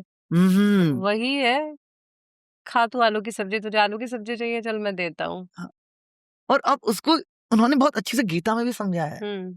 जैसे गीता में पहले जब अब अर्जुन परेशान है, उनको समझ में नहीं आ रहा कि भाई भाई बंधु इन सब पे मैं शस्त्र कैसे उठा दूं, गुरुजन है मेरे सब। तो अब उनको पहले वो ज्ञान देते हैं। अब ज्ञान देते हैं, उनको आत्मा का समझाते हैं, उनका कर्म समझाते हैं, जो भी उसका अज्ञान है अज्ञान दूर करते हैं। अब अज्ञान दूर कर दिया, बात खत्म हो गई। उसके बाद जब वो विराट रूप लेते हैं, वो विराट रूप क्यों लेते हैं? उसको ये एक रैप सॉन्ग है, एक एबी वायरल नाम का बंदा है, तो उसने ये रैपिंग की है, और ये जिसने ये कविता के बोल लिखे थे अमित शर्मा नाम के कवि हैं। तो उसमें ये लाइन आती है कि जब अर्जुन कहता है कि मुझे अपना असली रूप दिखाओ, तो तब कृष्ण जी की तरफ से ये लाइनें हैं, पलक झपकते ही अपने दिव्य रूप में आए माधव, दिव्य रूप का तेज निराला सबसे अलग दमकता था, कई लाख सूरज जितना चेहरे पर तेज चमकता था, इतने ऊंचे थे भगवान सर अंबर से जा लगता था, और हजारों भुजा देखकर अर्जुन को डर लगता था। क्या बात है। माँ गंगा का पावन जल उनके कदमों को चूम रहा था, और तर्जनी उंगली पर चक्र सुदर्शन झूम रहा था, नदियों की कलकल सागर का शोर सुनाई देता था, श्री कृष्ण में अर्जुन को ब्रह्मांड दिखाई देता था। बात अब देखो ना, जब ये हम डेफिनेशन दे रहे हैं, ये इमेजिन नहीं की जा सकती। हजारों हाथ, कई लाख सूरज जैसा तेज, वो क्यों ऐसा डिस्क्राइब किया है? क्योंकि ये है कि ज्ञान का मतलब ये है कि भाई जो हमारे आराध्य हैं, जिनको हम बाप बना रहे हैं या बेटे बना रहे हैं या लड्डू गोपाल बना रहे हैं, वो अनंत परमात्मा है, उनका कोई रूप नहीं है असलियत में। तो वही हमें समझा रहे हैं ना आखिरी में। तो आप कैसा भी रिश्ता बनाओ, एक टाइम पे हमें रिश्ते से ऊपर उठ जाना है, और ये समझ लेना है कि ये निराकार है, ना इनका आकार है ना मेरा आकार है। क्या बात है। जो हमारे ब्रज के कृष्ण हैं, जो हमारे जगन्नाथ के कृष्ण हैं, जो हमारे द्वारकाधीश के कृष्ण हैं, तीनों अलग क्यों हैं? मुझे लगता है ये होना बहुत जरूरी है। तीनों अलग है, बिल्कुल भाई, अलग अलग स्वरूप है। एक जगह वो राजा है, एक जगह वो बालक है। बालक और राजा अलग अलग तो लगेंगे ही, बट यही तो कृष्ण जी का जादू है, यही तो वो लेसन सिखाने आए थे। हम्म। वो क्या कह रहे हैं? वो कह रहे हैं कि भाई तुम इंसान जो हो, हम्म। तुम हर एक इंसान में असीम क्षमताएं हैं, आप कुछ भी बन सकते हो, कितना भी बदल सकते हो, खुद को बांधो मत। है ना, आज की डेट में तो जेंडर तक फ्लूइड हो गया है कि आदमी भी औरत बन सकता है। हाँ। है ना, इसमें भी मत मानो कि भाई मेरे पास सबसे कोर आइडेंटिटी की दो चीजें हैं कि मैं हिमांशु लोहानी हूँ, मैं मेल हूँ। ये बात मुझे सबसे पहले बताई गई थी। ये भी बदला जा सकता है। बदला जा सकता है, बिल्कुल बिल्कुल। बदलू ना बदलू अलग बात है, लेकिन बदला बदला जा जा सकता है। सकता है। है ना? और तो अब क्या होता है, हम लोग छोटी छोटी चीजों में बांधना चाह रहे हैं, क्या मैं पॉडकास्टर हूँ, क्या मैं आध्यात्मिक हूँ, मैं आध्यात्मिक नहीं हूँ। तो श्री कृष्ण का क्या है कि भाई जो गाय चराने वाला है, कौन सोचेगा कि गाय चरा रहा है, जो गायों को बांसुरी सुना रहा है, वो एक दिन राजा बनेगा। और कभी ये गाय चराने वालों को देख के लगेगा नहीं ना कि इतना विकराल हो जाएगा कि अपने ही मामा को मार डालेगा। शायद जरूरी है धर्म के लिए, लेकिन समझ में नहीं आता ना, कनेक्शन नहीं होता। और जब वो राजा है तो भाई राजा के अलग ठाट बाट होते हैं। कौन सोचेगा कि यार एक गरीब उसका दोस्त आएगा तो उसके पैर धोने लग जाएगा। फिर जो राजा है, वो राजा अगर कोई सबसे भीषण लड़ाई है तो उसमें सारथी, मतलब एक तरह ड्राइवर ही हुआ ना, तो ड्राइवर बन जाएगा। तो उन्होंने इतनी अद्भुत सी चीजें की बताने के लिए कि भाई ना मैं सीमित हूं और तुम मेरे भक्त, ना तुम सीमित हो, तुम अपनी आइडेंटिटी पूरी बदल सकते हो, कुछ भी कर सकते हो। इसलिए मैंने कुछ भी किया है जिसका सेंस नहीं है, मतलब एक आम आदमी को जिसका सेंस नहीं लगेगा। तो मैंने इतना खुद को इसलिए बदला है ताकि तुम समझो कि तुम बदल सकते हो। आखिरी में सोचने वाली बात है ना कि बाकी किसी जानवर को भगवान की जरूरत नहीं पड़ी, इंसान को ही पड़ी।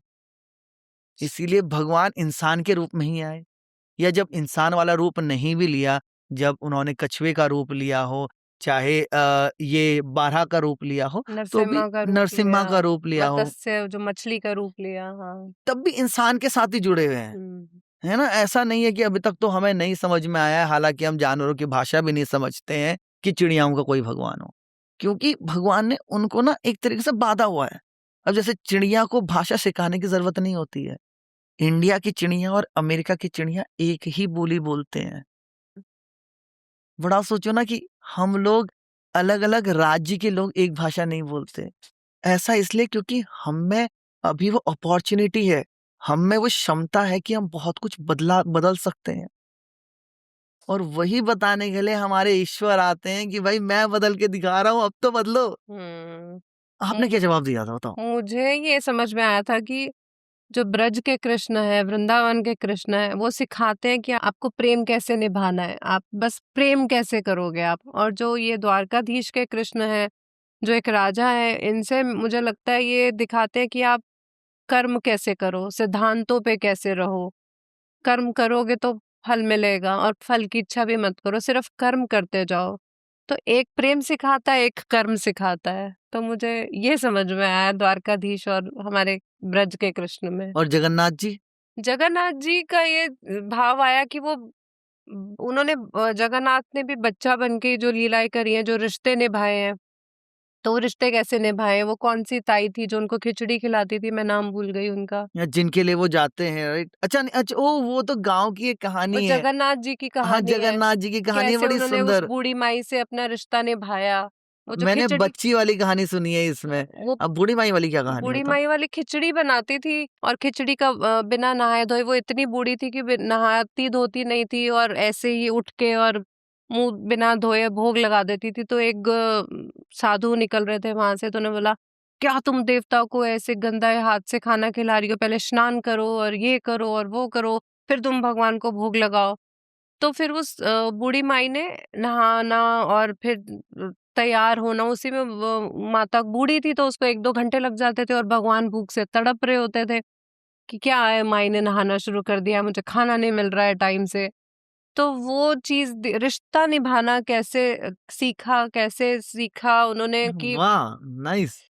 जगन्नाथ जी ने रिश्ते निभाने सिखाए हैं बेसिकली। वो बूढ़ी माई से उनका रिश्ता माँ और बेटे का बन गया, वो था। और वो जो लड़की की आप बात करो जिसके कपड़े भी खेत में भीग गए थे, वो कुछ नहीं, मैंने जो कहानी सुनी, अब क्या है ना कि ये वाली सारी लोक कथाएं हैं, हाँ, जो उस भाव को प्रगाढ़ करने के लिए होती हैं कि भैया बेसिकली ऐसे भाव जगन्नाथ जगाना जी है। रिश्ता निभाना सिखाते हैं। हाँ, हाँ, बहुत बढ़िया लेसन है तीनों से, है ना। ये भी सत्य है। कृष्ण के 3 रूप जो मतलब श्री कृष्ण के जो 3 रूप हैं, ये अलग-अलग, कि जगन्नाथ जी क्या करते हैं और द्वारकाधीश जी क्या करते हैं, ब्रज के कृष्ण क्या करते हैं। एक प्रेम सिखाते हैं, एक कर्म सिखाते हैं, एक रिश्ता निभाना सिखाते हैं। मैं तो ये जानती थी। मैंने जिस तरह से कहानी सुनी थी ना, मतलब आपकी बिल्कुल सही है। और देखिए, इंटरप्रिटेशन है ना, जब तक इंटरप्रिटेशन पॉजिटिव है, आपके जीवन में एक अच्छा बदलाव ला रही है, सब सही है।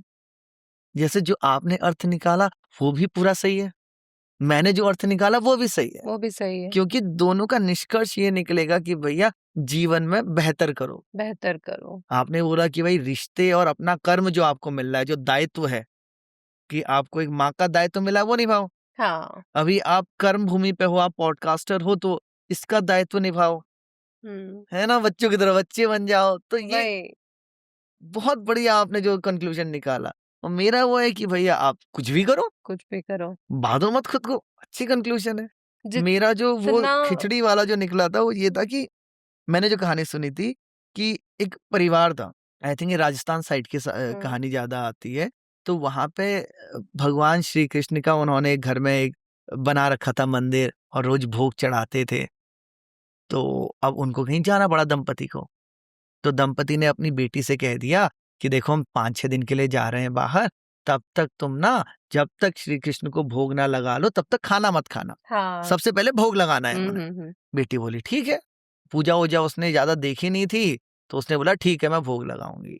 अब ज्यादा कुछ बनाना नहीं आता था घर में। अब उसने खिचड़ी बनाई और गुड़ भी डाला। गुड़ का उनके पास एक मटका था तो उसमें से निकाल के बढ़िया गुड़ डाला, रख दी थाली कि खाना आप खा लो, आप खा लोगे तो मैं खा लूंगी। अब थोड़ी देर बैठी रही, आधा 1 घंटा 2 घंटा, देखा कि यार खाया नहीं किसी ने। तो बोला ओ शायद आप मुझसे शर्मा रहे हो क्योंकि मैं रोज नहीं खिलाती, मैं पर्दा कर देती हूँ। अब पर्दा करके 2-2.5 घंटा वेट किया, भूख लगी है उसे, तब भी नहीं खाया यार। जब उसने पर्दा हटाया वो परेशान कि पापा और माँ बोल के गए कि इनको खिला के ही खाना, और ये खा ही नहीं रहे, और यही बोला उससे पहले मत खाना। अब वो मिन्नतें कर रही है कि प्लीज खा लो, मेरे को मम्मी डांटेगी, मेरे को बोला गया है, प्लीज खा लो, जिद पे आ गई है। आखिरी उसने बोला था आप नहीं खाओगे मैं नहीं खाऊंगी। 24 घंटे निकल गए। अब उसको लगा शायद खिचड़ी खराब हो गया, दोबारा खिचड़ी बना के और चीजें डाल के और गुड़ डाल के और मीठा बना के रख दिया। लेकिन जब भगवान ने देखा कि यार इसकी भक्ति बचकाना ही है, बचकानापना ही है, बट इसकी भक्ति इतनी प्रगाढ़ है कि जब तक मैं नहीं खाऊंगा ये खाएगी ही नहीं। देखो ना भक्ति का क्या स्वरूप है वो। कोई भी बड़ा काम होने से पहले एक बड़ी परीक्षा होती है, और भगवान का दर्शन तो सबसे बड़ा काम है, उससे पहले सबसे बड़ी परीक्षा होगी। जब उन्होंने देखा ये तो कुछ ये खाएगी ही नहीं चाहे कितनी भूख लग जाए, तब भगवान आए और उन्होंने भोग लगाया। डांटते हो बच्ची कब से इंतजार कर रही हो, हमने खाया नहीं, कल से टाइम पे आ जाना। खाना कहते हैं ठीक है मैं आ जाऊंगी कल से टाइम पे। यही स्टोरी कंटिन्यू होती है, यही छोटी बच्ची वो बड़ी बूढ़ी बन जाती अच्छा है। बड़े हो के अभी, हाँ जैसा मैं अपनी वाली पहले कंप्लीट करूंगा कहानी, ठीक वही है मैं बता रही हाँ हूँ, हाँ आप वाली आगे कनेक्ट होगी मेरी वाली अच्छा से। ठीक है ठीक है ठीक है, कनेक्शन मैं समझ गया। अभी पहले मैं ये वाली कंप्लीट करूं, क्योंकि मैंने एक चीज बड़ी देखी है कि पॉडकास्ट में ना कई बार हम आप और हम बात समझ जाते हैं, हाँ लेकिन हम बना तो उन बाबा लोगों के ले रहे हैं, जी जी जी। तो बाबा को भी पूरी बात समझ में आए, बोले यार कहानी बीच में से कहा गई गलो। तो ऐसे 5-6 दिन बढ़िया ढेर सारा गुड़ डाल डाल के खिचड़ी बन रही है।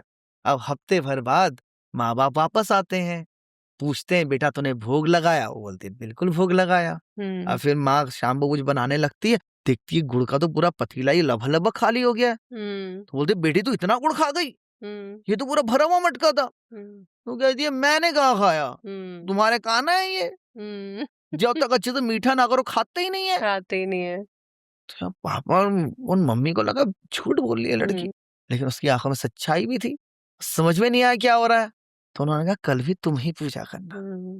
और सुबह जब वो पूजा करने बैठी है ना, कान्हा के लिए भोग लगाया, आए नहीं उस टाइम पे थोड़ा सा कि सब देख रहे हैं, तो बोले अच्छा फिर शर्मा रहे हो कि घर में लोग आ गए, लो मैं पर्दा कर देती हूँ खा लो जल्दी से। तो उसने पर्दा किया, थोड़ी देर में पर्दा हटाया, खिचड़ी खाया। पिता भी एकदम हक्के बक्के रह गए।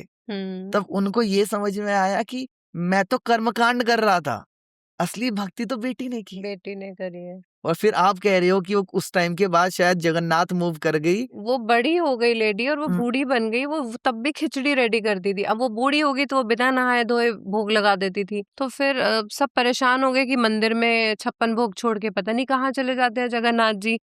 फिर उनके पीछे पीछे जाके देखा तो उस बूढ़ी ताई के घर जाके वो खिचड़ी पाते थे। तो फिर वही साधु बोलता है आप नहा कर नहीं पूजा करते हो, ये नहीं करते हो, इनको ऐसे भोग लगा देते हो। फिर बूढ़ी माँ ने नहाना शुरू कर दिया। देर हो गई खाने में तो कृष्ण जी रोज जगन्नाथ जी परेशान कि बूढ़ी माँ ने खाना देर से देना शुरू कर दिया। तो फिर राजा राजा गजपति थे तो उस टाइम पे राजा, तो कहते हैं मतलब गजपति जी जाते हैं उस बुढ़िया के घर कि आपको जैसे भोग लगाना है आप भोग लगाओ, भगवान को भोग खाएंगे, भगवान आपका पाएंगे। आप इस साधु की बातें मत सुनो। साधु को भी लेके जाते हैं साथ। तो साधु कहता है कि हाँ मैं आपकी भक्ति से एकदम वो हो गया हूँ, आपको जैसे ठीक लगे, आपको जैसे भाव में खिलाना है आप खिलाओ, बिना नहाए खिलाना है बिना नहाए खिलाओ। तो फिर वो भगवान खिचड़ी पाते हैं। फिर कहते हैं तब से ही हर सुबह हर रोज बिना नहाए धोए भगवान को सबसे पहले जगन्नाथ में खिचड़ी का भोग लगाया जाता है।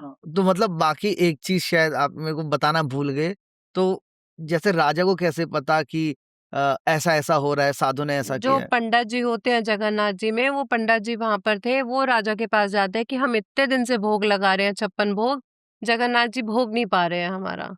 अब कहाँ जाते हैं किधर जाते हैं, कुछ करना पड़ेगा। तो फिर एक कहते हैं कि जगन्नाथ जी का एक दोस्त होता है उस छोटा सा, उसका नाम बलराम होता है। तो बलराम को कहते हैं कि तुझको तो दिखते हैं, तेरे तो मित्र हैं, तू लेके चल हमें, कहाँ जा रहे हैं तेरे जगन कहाँ जाता है। वो दोनों मित्र थे, बलराम और जगन। तो वो कहता है मैं लेकर चलता हूँ। तो वो बलराम जगन्नाथ जी के पीछे पीछे सबको लेकर जाता है राजा को, कि देखो यहाँ पर ये खिचड़ी खाने आते हैं रोज। क्या बात। तब से वो जगन्नाथ जी का भोग खिचड़ी का लगता है, चाहे एकादशी हो चाहे कुछ भी हो, वहाँ खिचड़ी का भोग लगेगा ही जगन्नाथ जी को। अद्भुत, क्या बात। ये तो पता ही होगा आपको हाँ खिचड़ी वो तो वाला। खिचड़ी, मैं जगन्नाथ जी गया भी था और हमने खिचड़ी का भोग खाया भी था। खाया ना? हाँ, मैं नहीं गई हूँ, लेकिन मुझे पता है कि ये बिना नहाए धोए ही भोग लगता है भगवान को खिचड़ी का। तो भोग लगना ही है, चाहे एकादशी हो द्वादशी हो, खिचड़ी का भोग लगेगा ही। बिल्कुल, ये कहाना के साथ पता है क्या बात है, रिश्ता है ना, कि अब एक ही कहानी चाहे मैंने 25 बार सुनी भी हो, फिर भी किसी के मुंह से सुनने में ना आनंद आता है। आएगा, आनंद आएगा। अच्छा, तुम्हें एक सवाल मेरा और है। ठीक है। कि भगवान पे हम फेथ करते हैं, विश्वास करते हैं, और कुछ हमारे अकॉर्डिंग चीजें नहीं चल पाती हैं, फिर हमारा विश्वास डगमगाने लगता है। क्या सही है ये? विश्वास का डगमगाना सही है या गलत? सही तो है। सही है। हाँ जी, आप भगवान को फेथ कर रहे हो और फिर फेथ नहीं कर रहे हो, तो ये सही है? बिल्कुल सही है। क्यों? आप गाड़ी चलाते हैं, हम्म। 2 व्हीलर 4 व्हीलर दोनों? नहीं, 4 व्हीलर। 4 व्हीलर, ठीक है ना। तो अब ये बात बताओ, अच्छा ड्राइवर आदमी कब बनता है? मान लो एक हाईवे है, एक अगर आपकी यही स्पेशलिटी होती कि आप हाईवे में गाड़ी चलाते हैं, जब रोड एकदम खाली है, मस्त है, आप उसमें बीच में 80 की रफ्तार में गाड़ी चलाए पड़ती हैं, 500 किलोमीटर तक गाड़ी चला लेती हैं, would that make you a good driver? या फिर ये गली, ये मार्केट, कभी रिवर्स करनी है, कभी जगह नहीं है, अंदाजा लगाना पड़ रहा है, तब क्यों लग रहा है भाई यहाँ तो लगी, कभी लग भी जाए क्या पता गाड़ी, भाई मेरी गाड़ी में भी 2-4 जगह खरोचे हैं। तो ऐसे करके आप अच्छे ड्राइवर बनते हो। कैसे बनते हो आप अच्छे ड्राइवर? ऐसे गलियों में इधर उधर निकाल के टेढ़ा मेढ़ा सब। बिल्कुल। तो अगर अच्छा भक्त बनना है, सच्चा भक्त बनना है, तो उन पे शक होना भी जरूरी है, तभी तो हम असली भक्त बनेंगे। विश्वास डगमगाना भी जरूरी है, पर फिर खुद से पूछते रहो कि वो वापस आए। मुझे नहीं लगता कि डगमगाना और विश्वास ना करना जरूरी है। जब आपने सरेंडर ही कर दिया है, फिर कौन सा डाउट रह गया, कौन सा शक रह गया, कौन सा डगमगाना रह गया? वही है, तेरा तुझको अर्पण क्या लागे मेरा। आप जब सरेंडर ही कर दोगे, फिर डाउट कहाँ रह गए? नहीं, फिर बिल्कुल डाउट कैसे आएगा? आपका विश्वास डगमगाएगा कैसे? मैं तो उनके लिए पूछ रही हूँ जिनके जो बोलते हैं हमें पूरा विश्वास है, पूरा विश्वास है, थोड़ी देर बाद बोलते हैं भगवान तूने ऐसा क्यों किया हमारे साथ? उन लोगों का सवाल है ये। नहीं, बहुत प्यारी बात है। आई थिंक यहाँ पे लेयर्स हैं जब to it। सरेंडर कर दिया तो फिर डर कैसा? बिल्कुल। है ना? जब मैंने समर्पित ही कर दिया अपने आप को, तो मुझे तो कोई डर ही नहीं रहा। अब तो कृष्ण देखेंगे अब। बिल्कुल। है ना? देखो, थियोरेटिकली यही सत्य है, होना बिल्कुल ऐसा ही चाहिए, बट चक्कर क्या है कि हमें फ्लॉड इंसान, अब क्या होता है कि भाई आप बड़ी कोशिश करते हो कि यार बच्चे के साथ प्यार से ही पेश आना चाहिए, जी।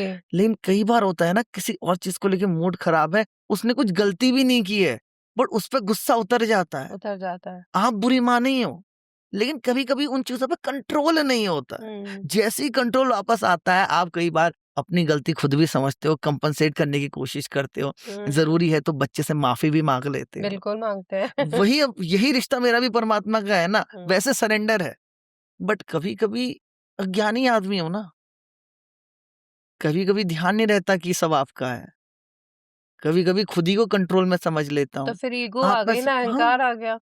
वो तो, ये तो मतलब ये सॉफ्टवेयर में हमें दिया हुआ है ना, ये गुस्सा, ये अहंकार, ये सब हमें, अरे जब वो आया ना हमारे पास ये पूरा बॉडी, तो ये वाले सारे रजोगुण, तमोगुण और सतोगुण, ये तीनों से हम मिश्रण होके आ रहे हैं ना, अच्छे गुण बुरे गुण सब लेके आए हैं, तो वो कभी हावी हो जाते हैं, तो मन पर शक हो जाता है। बट रियलाइज करना कि अरे वो मोमेंट था यार, कर लिया, घर की बात है, आप अपने, मैं आपका, ऐसा आपने कहा कि भाई बाप है, चिल्ला दिए बाप पे, कभी नहीं करना चाहिए, बहुत गलत बात है, लेकिन सिर्फ चिल्ला देने से रिश्ता तो खत्म नहीं हो गया ना यार, डांटना भी पड़ता है है ना। बड़ों को। अब ठीक है, मैं बाप के सामने वहाँ 4 थप्पड़ मुझे मार दो, मैं आप पे जोर से बोल गया, है ना, पाँव में पड़ जाता हूँ मैं आपके, बट ऐसा थोड़ना है कि कभी मैं अपना इमोशन आपके सामने खो नहीं सकता, वरना आप बांध रहे हो ना मुझे। तो वही है कि शक करना कुछ गलत नहीं है, तभी तो बढ़िया डिसाइपल बनोगे आप। अलग तरीके भी देखो उनको पाने के, उनसे दूर होके भी देखो कैसा लगता है। जैसे यही तो हम लोग की ये, जब हम राधा और कृष्ण की बातें करते हैं, तो अब ये क्या है कि राधा जी को श्री कृष्ण का सानिध्य भी प्राप्त हुआ। एक समय तक अपने बाल्यकाल में वे लोग साथ थे, इतने प्रेम के साथ रहते थे। फिर उसके बाद वाला टाइम आया जिस टाइम पे श्री कृष्ण चले गए वृंदावन छोड़ के, और कभी वापस नहीं आए। तो ऐसा क्यों? क्योंकि प्रेम का कई बार एहसास दूरी के साथ भी तो होता है, कि आपका प्रेम कितना मजबूत है कई बार साथ रह के पता नहीं लगता। तो कर लिया शक, हो गया कृष्ण से दूर, तभी तो रियलाइज होता है, अरे यार मेरी जिंदगी में कितने जरूरी हो आप, यार आप बेस्ट हो, आप आपसे दूर जाना मेरी गलती है, सॉरी सॉरी बोल के आ जाओ, आप घर की बात है। तो कर लो शक, क्या जा रहा है? आपको कैसे लगा कि आपको श्री कृष्ण से प्रेम हो गया है? कब एहसास हुआ इस चीज का? ये चित्रलेखा जी से मिलने के बाद, देवी जी से जब मिला और देखा कि ईश्वर से प्रेम किया जा सकता है, तो मैं उनको जानने की कोशिश करने लगा, है ना। कृष्ण जी को अब जानने की कोशिश कर रहा हूँ। अब मैं देख रहा हूँ कि यार कितनी प्यारी है ना। अगर आप सोचो कि एक बच्चा है, बहुत प्यारा सा, नीले नीले रंग का बहुत खूबसूरत बच्चा है, बांसुरी बजा रहा है, और इतनी प्यारी बांसुरी बजा रहा है कि सारी गाय, सारे बछड़े सब इकट्ठा हो गए, मंत्रमुग्ध हो गए हैं। छोटे से छोटे चींटी जैसा प्राणी भी और बड़े से बड़े विशाल पर्वत भी एकदम मंत्रमुग्ध हो गए। प्यार आया ना। और उसके बाद आप सोचो कि श्री कृष्ण है और उनका मित्र मिलने आया, वो राजा है, और वो उस जो मित्र आ रखा है एकदम गरीब सा, उसके पांव में कांटे चुभे हुए हैं, अपने आंसू से उसके पैर धो रहे हैं और कांटे निकाल रहे हैं। प्रेम आया ना। अब एक युद्ध हो रहा है, भयंकर मार काट मची हुई है, वो सबको देख के भी एकदम निरस से मुस्कुरा ही रहे हैं। जैसे ये तो खेल चल रहा हो, तो इसको यही नहीं समझ में आ रहा क्या हो रहा है, जैसे फर्क नहीं पड़ा। तो फिर तो प्रेम, तो उनकी जिस भी लीला के बारे में सुनो, वो प्रेम ले आता है। जैसे कृष्ण का मतलब ही, जैसा मुझे देवी जी ने बताया था, ये कृष्ण को मन हरने वाला कहा जाता है। आप प्रेम नहीं करते हो, वो करा देता है। कर्ष्यति इति कृष्ण, वो करवा देते हैं प्रेम। आपकी पर्सनल कोई फेवरेट लीला कृष्ण जी की, सबसे अच्छी जो आपको लगती हो? सबसे अच्छी महाभारत का युद्ध। कि जब हम लोग, हमारे साथ दिक्कत क्या है? दिक्कत यह है कि हम बहुत ज्यादा मोहित हो जाते हैं चीजों से, कि ये हो रहा है, यही सत्य है, ठीक है, ये मेरे पर गुस्सा हो गया, इसने मुझसे लड़ाई कर दी, मन में वही चलता रहता है। लेकिन सब कुछ होते हुए भी आप एक निरस रह सकते हो ना। सबसे जुड़े हुए भी हो, सबसे जुदा भी हो। और वहां पे तो पराकाष्ठा हुई है ना निरस भाव की, कि अगर, हालांकि वो अर्जुन के साथ थे, लेकिन अगर अर्जुन के खत्म होने पे भी उनको बहुत फर्क नहीं पड़ता, और उसके घनिष्ठ मित्र भी हैं, तो वो एक वैसा वाला भाव जहाँ पे मोह खत्म हो जाता है ना, वो चाहता हूँ कि जीवन में प्रैक्टिस हो, ताकि जब मेरा अंतिम क्षण आए तो मुझे इस जीवन से या इस जीवन के किसी भी इंसान से कोई मोह ना रहे। ऐसा नहीं कि मैं किसी से दूर हूं या मैं अपने कर्म नहीं निभा रहा हूं, सबके साथ अच्छा है, पर जितना टाइम जिसके साथ मिला पर्याप्त। राधा रानी के बारे में कुछ बताओ, आप राधा रानी के बारे में क्या जानते हो? राधा रानी के बारे में बताने के लिए तो बहुत कुछ है, बट आई थिंक जो बेस्ट बताया है निम्बकाचार्य जी ने बताया है। जब मैं आपको ये बताया था ना द्वैत अद्वैत, हाँ। तो उसमें उन्होंने जिनकी उपासना बताई थी, उन्होंने कृष्ण राधा की उपासना बताई। अच्छा। हमारे एंगल से मैं बोल रहा हूँ। तो कृष्ण कौन है? जो हमने बोला, जो प्रेम है, वो जो दिल को हर लेते हैं, जिनसे पूरा प्रगाढ़ प्रेम होता है। अब उनसे प्रेम कैसे करना है, उसकी पराकाष्ठा है राधा रानी। कि कैसे करूं मैं श्री कृष्ण से प्रेम, कैसे समझूं कि इनसे प्रेम का रिश्ता कैसा बनना चाहिए, वैसा बनाना है जैसा राधा रानी ने बनाया। और ये जो अपना वैष्णव परंपरा है, इसमें एक बड़ी बढ़िया कहानी आती है चैतन्य महाप्रभु को लेके। तो उनका कहना था कि कई बार कृष्ण सोचा करते थे तो सब मुझसे प्यार करते हैं, बढ़िया, बट मैं और राधा मुझसे सबसे ज्यादा प्यार करती है, बहुत बढ़िया। अब मैं वो कैसे अनुभव करूं जो राधा मुझसे प्रेम करके अनुभव करती है। किसी को प्रेम करने का एहसास भी तो अपने आप में बहुत ही दिव्य होता है। तो उसी एहसास को महसूस करने के लिए कृष्ण जी ने बोला कि मैं और राधा एक ही शरीर में आएंगे। राधा का मैं रंग लूंगा, उनका वर्ण होगा मेरा श्वेत वर्ण होगा, और मैं एक ही शरीर में आऊंगा। तो राधा रानी जब एक शरीर में आए, उस शरीर को, उस लीला को कहा गया चैतन्य महाप्रभु। अरे वाह। तो वो प्रेम कैसे करना है वो राधा रानी सिखाती है। तो इसीलिए हम कई बार कहते हैं कृष्ण जी के पास जाना है तो राधा रानी के थ्रू जाओगे तो जल्दी पहुंचोगे। जो प्रेमानंद जी भी कहते हैं, राधा नाम का चैंट करो तो कृष्ण के पास जल्दी जाओगे। सबसे ज्यादा प्रेम करने वाली वो है। हाँ। अगर आप उनका ध्यान करोगे तो आप ये सीख जाओगे क्यों कह रहे हैं वो ऐसा। तो मेरा लॉजिक ये है कि जब आप राधा रानी की उपासना करोगे तो आप राधा रानी के चरित्र को समझोगे कि वो श्री कृष्ण से प्रेम कैसे करती है। जब आप चरित्र को समझोगे तो आप उसको कॉपी करने की कोशिश करोगे, तो आप ही राधा रानी के एक स्वरूप बन जाओगे। और राधा रानी तो श्री कृष्ण को सबसे प्रिय है, सबसे ज्यादा। तो अपने आप ही आपको कृष्ण पसंद करने लग जाएंगे। एक्चुअली पॉडकास्ट की मुझे सबसे खूबसूरत बात ये लगती है ना कि जैसे जो मेरे मन के विचार है, मेरी भी तो खुद से बात नहीं होती ना इतनी, है ना। हम कौन सा अपने बेस्ट फ्रेंड है। ज्यादा से ज्यादा टाइम तो हम खुद को ही गरिया रहे होते हैं, तूने ये नहीं किया वो नहीं किया। लेकिन जब एक सवाल आता है और आप सोचते हो उसका उत्तर क्या होगा, तो कई परतें आपके अंदर की भी खुलती हैं। बिल्कुल। इसलिए मुझे लगता है कि हर व्यक्ति को कोशिश करनी चाहिए कि वो पॉडकास्ट में जाए, किसी की और गेस्ट बने, ताकि वो खुद को और बेहतर समझ। बिल्कुल। इसलिए हमारा कार्य भी जरूरी है, कार्य भी जरूरी कि है। हम लोगों को भी चीजें समझाते हैं और जो गेस्ट आया है उसको भी खुद को समझने का मौका देते हैं। तो ये आपकी पहली पॉडकास्ट है एज अ गेस्ट? 2-3 हो गए हैं, but I would say this is one of my favourite. Wow. Thank you, thank you. बहुत अच्छा कर रही हो आप। Thank you. और आपका जो भक्ति अंदर से निकल के आ रही है ना, और आप सीखना चाह रही, जानना चाह रही हैं, वो जो क्यूरियोसिटी है आपके अंदर कान्हा को और अच्छे से जानने की, वो आपके पॉडकास्ट की सबसे खूबसूरत बात है। आई एम श्योर आप बहुत अच्छा करोगे। बस आप साथ रहना। अरे 100%। तो अच्छा, जैसे जो मीराबाई थी, उनका जो श्री कृष्ण को लेके प्रेम था वो गिरधर रूप में उन्होंने स्वीकारा था श्री कृष्ण को। गिरधर रूप क्या है? हाँ। गिरिराज जो पर्वत है, जिस टाइम पे जब इंद्रदेव गुस्सा हो गए थे कि भैया आप जो है हमारी पूजा करना बंद करवा दिए हो, ऐसे कैसे, तो अभिमान है एक देव के अंदर, तो उन्होंने भयंकर बारिश कराई। तो तब श्री कृष्ण ने उस पर्वत को अपने हाथ में उठा लिया था।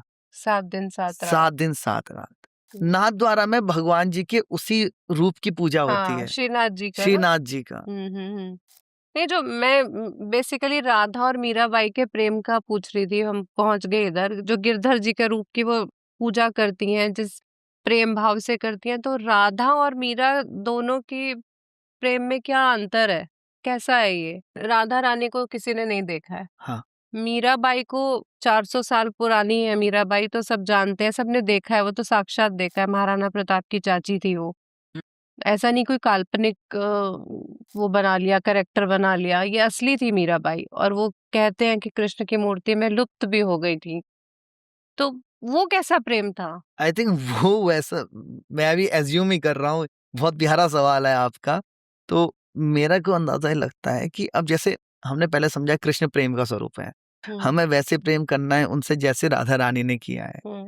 लेकिन इन दोनों के बारे में हमने पढ़ाई है ना। तो हिस्टोरिकल हमारे पास नहीं है, क्योंकि ये दोनों दिव्य लोग हैं। मतलब लोग भी कहना इनके लिए सही शब्द नहीं है। ये तो भगवान का दौर था, जो बिल्कुल द्वापर युग था, है ना। राधा कृष्ण का तो द्वापर युग था, उसमें तो हम थे ही नहीं। लेकिन मीराबाई तो कलयुग में थी। 400 साल पुरानी है मीराबाई। 100%। तो ये बड़ी खूबसूरत चीज हुई है मीराबाई जी की के इस दुनिया में आने से, कि हम उनकी भक्ति में कैसे डूबे। और जैसे राधा रानी के पास तो श्री कृष्ण थे, उसी समय में वहीं पे लीला कर रहे थे। और हमारे लिए क्या है कि हमारे पास उनकी कहानियां हैं और मन का भाव है। अब उसके साथ कोई कृष्ण को जी गया, ऐसा कौन है? ऐसी है मीराबाई जी, जिन्होंने बताया कि भाई जैसे तुम देख रहे हो वैसे हमने भी देखा, लेकिन उससे ये भाव पैदा हो सकता है। तो मेरे को लगता है हमें कैसे करना है उनकी भक्ति उसका बड़ा क्लोजेस्ट एग्जाम्पल यहाँ पे मान ले मीराबाई होंगी। पर राधा रानी ने तो कोई इतने इम्तिहान नहीं दिए, मीराबाई ने तो बहुत इम्तिहान दिए, विष भी पिया, घर से भी निकाला गया, क्या क्या नहीं बोला गया उन्हें, है ना, मृत्यु दंड भी दिए गए। ये सब राधा रानी ने नहीं झेला है। बिल्कुल, लेकिन जो तो वियोग, अच्छा प्लीज प्लीज आप तो कंप्लीट फिर मीराबाई का प्रेम ऊपर हुआ, वो इतने परीक्षाएं देने के बाद भी श्री कृष्ण को पा लिया उसने। राधा रानी ने तो ऐसी कोई परीक्षा नहीं दी। बहुत ही खूबसूरत, थैंक गॉड। मैं एक तो कभी आप इतना राइल्ड अप हो जाती हो ना कि बीच में मैं बताऊंगा बट थैंक यू, आपने सवाल पूरा किया। देखो, पहले अगर हम कंपेयर करने की कोशिश करें तो प्रेम का कंपैरिजन ही बड़ा मुश्किल है, बट अगर राधा रानी को हम देखें ना, ठीक है, उनको श्री कृष्ण से मिलना उनका ज्यादा आसान था, श्री कृष्ण की भक्ति उनके लिए ज्यादा आसान थी, लेकिन एक वियोग का प्रेम, प्रेम की वो पराकाष्ठा जहाँ पे मेरे प्रेम के लिए तुम्हारा मेरे पास होना भी जरूरी नहीं है, जैसा आपने शुरू में कहा था। बिल्कुल। तो वो तो राधा रानी ने दिखाया ना कि अब उन्होंने कहा श्री कृष्ण आप जा रहे हो, आप जाओ। एक छोटी सी कथा इसमें आती है, छोटी सी कहानी मैंने कहीं पे सुनी है कि जब श्री कृष्ण जा रहे थे तो उन्होंने क्या किया, अपनी जो बांसुरी है वो राधा रानी को दे दी और कहा कि देखो मैं जा रहा हूँ, पर जब भी तुम्हें मेरी याद आए तब ये बांसुरी बजा देना, मैं उसी क्षण तुम्हारे सामने आ जाऊंगा। तब राधा रानी ने कहा तब तो ये बांसुरी कभी बजेगी ही नहीं क्योंकि याद करने के लिए एक दूरी जरूरी है। आप और मैं इतनी दूर कभी हो ही नहीं सकते। मतलब प्रेम में उन्होंने इस लेवल पे प्रेम में पहुंच गई थी जहां पर राधा रानी ही कृष्ण और कृष्ण ही राधा रानी बन चुकी थी। उन्हें किसी और की जरूरत ही नहीं थी या कृष्ण के सामने होने की जरूरत ही नहीं थी अपना प्रेम व्यक्त करने के लिए या प्रेम निभाने के लिए। तो राधा रानी का हमने वो प्रेम देखा। और यहाँ पे जब आपने थोड़ी देर पहले बोला था जब विश्वास डगमगाने लगे, तब भी कैसे भक्ति में टिके रहे, वो हमें मीराबाई ने सिखाया कि आप बता रहे हो जहर दिया गया, मानने की कोशिश की गई, समाज के ताने मिले, लेकिन उनका विश्वास तो विश्वास है, उनका प्रेम है, क्योंकि वो सरेंडर कर चुकी थी। फुल सरेंडर, मतलब सरेंडर कर पाना बहुत उच्च अवस्था है। ये है कि मैं अभी वहां पे नहीं पहुंच पाया हूँ जहां पे मैं कहूँ मेरा कंप्लीट सरेंडर है। तो यही होता है कि मैं कहता हूँ गलती करना ओके और खुद को माफ करते रहता हूँ, दोबारा कोशिश करो। जिस दिन पूर्ण सरेंडर हो जाए उस दिन तो अद्भुत हो जाए। तो वहीं तक पहुंचने के लिए ही आप भी कोशिश कर रही हैं, शायद मैं भी कोशिश कर रहा हूँ। जब पहुंच जाएंगे तो बहुत मजा आएगा। तो आप कुछ कहना चाहेंगे जाते जाते, हमें, हमारी ब्रज की रज को कुछ कहना चाहेंगे, कुछ मोटिवेशन देना चाहेंगे, हम क्या करें? आप ऑलरेडी बहुत अच्छा कर रहे हो। अरे हिमांशु भाई, क्योंकि काम प्रेम से निकल के आए ना, फिर वो काम नहीं भक्ति बन जाता है। तो आपका जो काम है वो आपकी भक्ति भी है, वो बड़ी सुंदर चीज है। तो मेरे को, मैं यहाँ से जा रहा हूँ तो मैं ये नहीं कहूंगा कि यार मैं पॉडकास्ट करके जा रहा हूँ, मैं बस एक कृष्ण भक्त के साथ कृष्ण लीला की चर्चा, एक सत्संग करके जा रहा हूँ। तो आप बस ये करते रहिए जो कर रहे हैं, मन में यही भाव बनाए रखिए, तो आप भी तर जाएंगे, हम भी तर जाएंगे। Thank you so much Himanshu भाई, ब्रज की रज में आने के लिए, और दोबारा मिलते हैं आपसे जल्दी। बिल्कुल, तब Thank तक के you. लिए राधे राधे राधे। राधे।